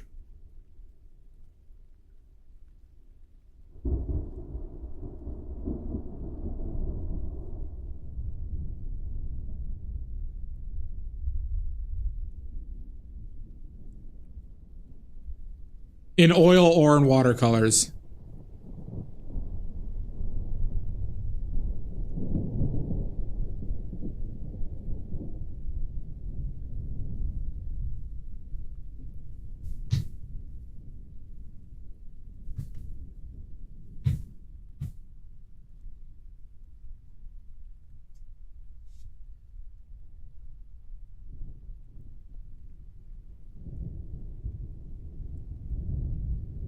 The worst yielding pigment I have seen, Drez, is not bismuth, actually. It's probably cadmium red light was not very good yielding. Not the absolute worst, though. Cobalt turquoise wasn't a great yield either. Viridian actually yielded pretty well. Quinacridone yielded pretty well.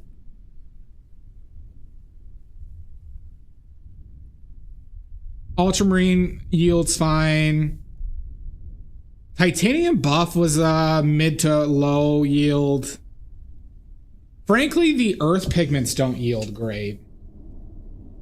At least the sienna burnt umbers.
I don't know if that's the color.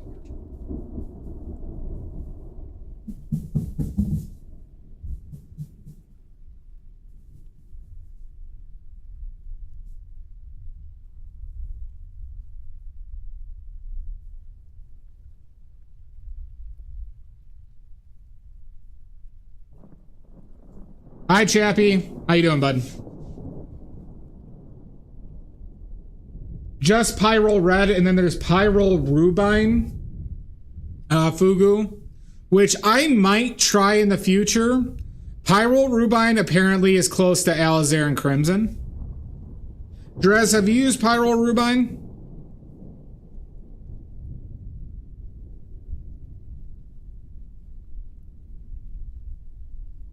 But apparently, yeah, I believe There are two pyrorubines. What's the one closer to alizarin? How do you like them? Are they as strong, or are they as similar properties as the other pyrols? I'm doing all right, Chappie. Yeah, there's actually a opaque. That's right. There was two. There's an opaque and transparent. They're light fast, right? Like they have similar properties to the other pyrols, right?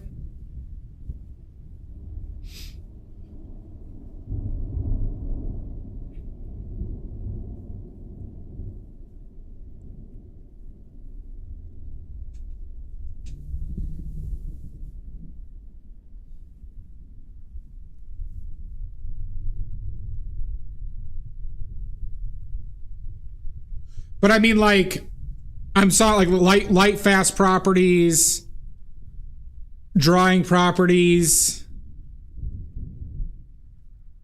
yield.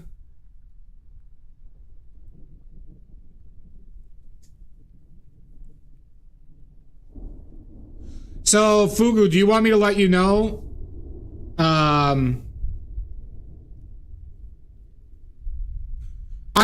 I'd be willing to bet it is Fugu.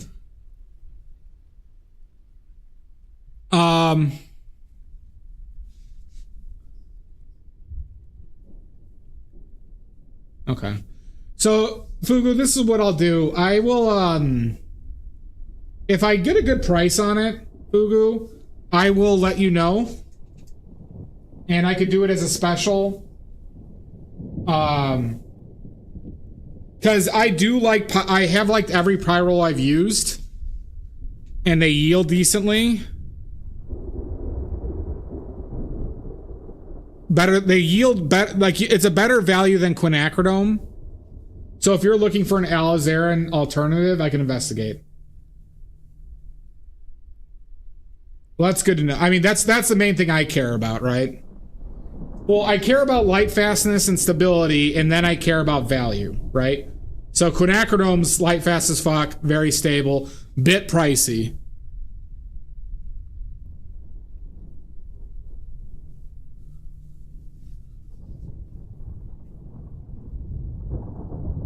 Yeah, I'll let you know. I mean, that's something I've been like kind of searching for regardless, is like a truer alizarin crimson alternative. And I could do that with like quinacridone rose, I believe, but you know, I know that there can be some differences with quinacridones.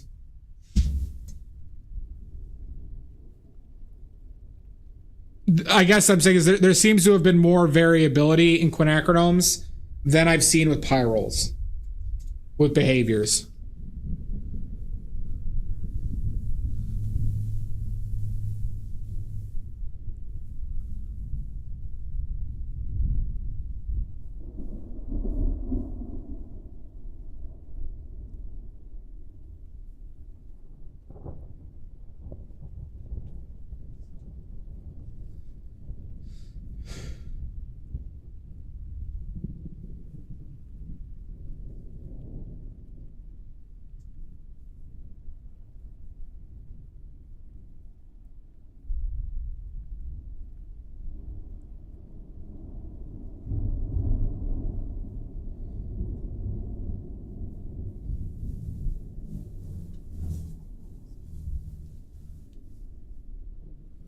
Where'd you get that one from, Fugu? Or what brand is that makes quinacridone deep rose?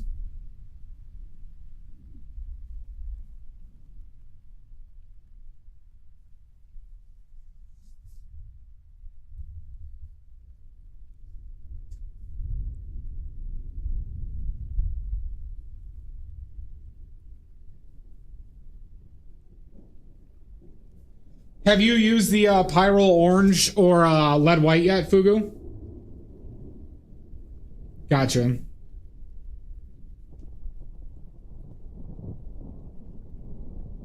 Oh, nice, Chappie.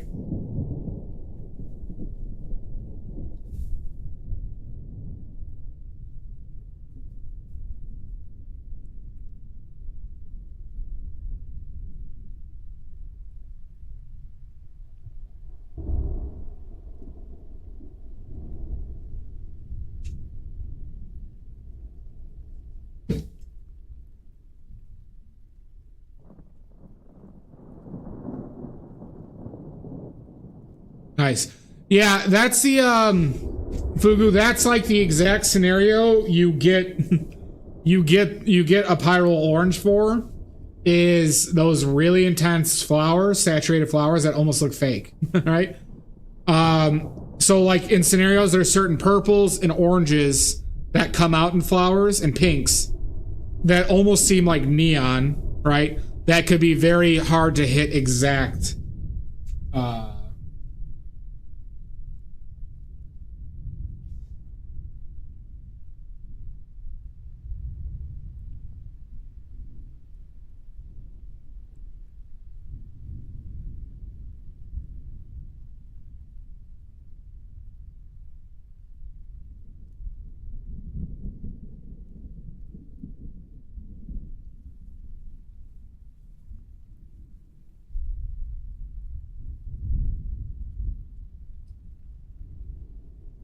Yeah. Now, here's the thing, right?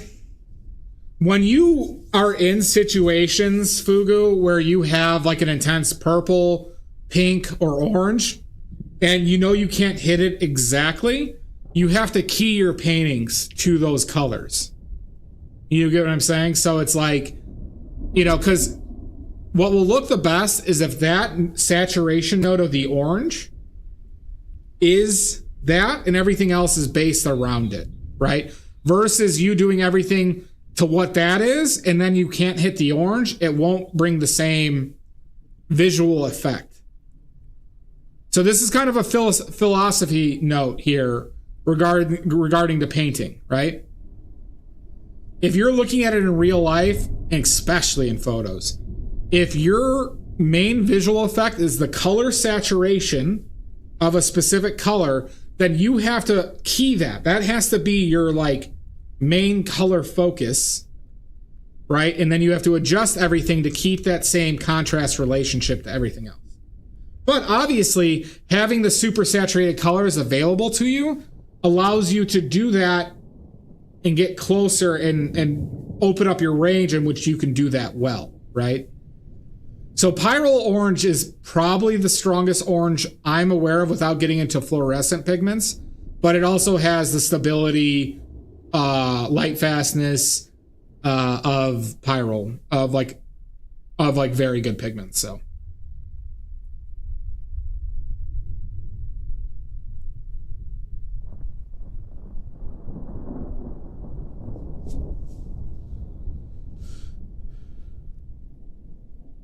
Yeah. Well, you know, so like Fugu, I don't know how, you know, if you've heard this from me before, but like, you know, what's important. Oh, Fugu's already bought paint from me. Dia. But if one wanted to buy paint from me, go to my fourth wall shop. Buy my paints.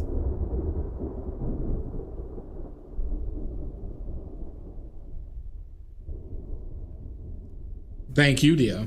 Thank you, Mud. And that link right there, and you could buy all the paints to your heart's desire.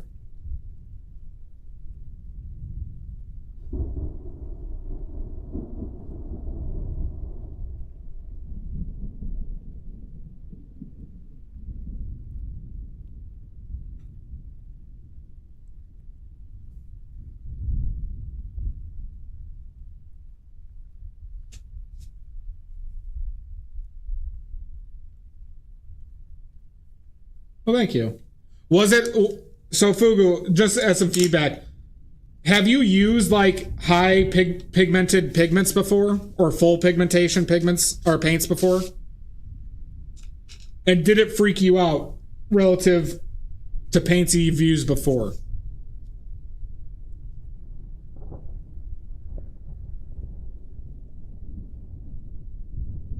Granted, the lead white is not going to be that strong because it's just not a strong tinting paint. But relative to student grade, a full strength lead white could actually be pretty reasonable. Now, I don't have a high focus on texture. I'm obviously trying to get it to a certain point of usability, but I don't like, so like Michael Harding has a high focus on texture and usability out of the tube,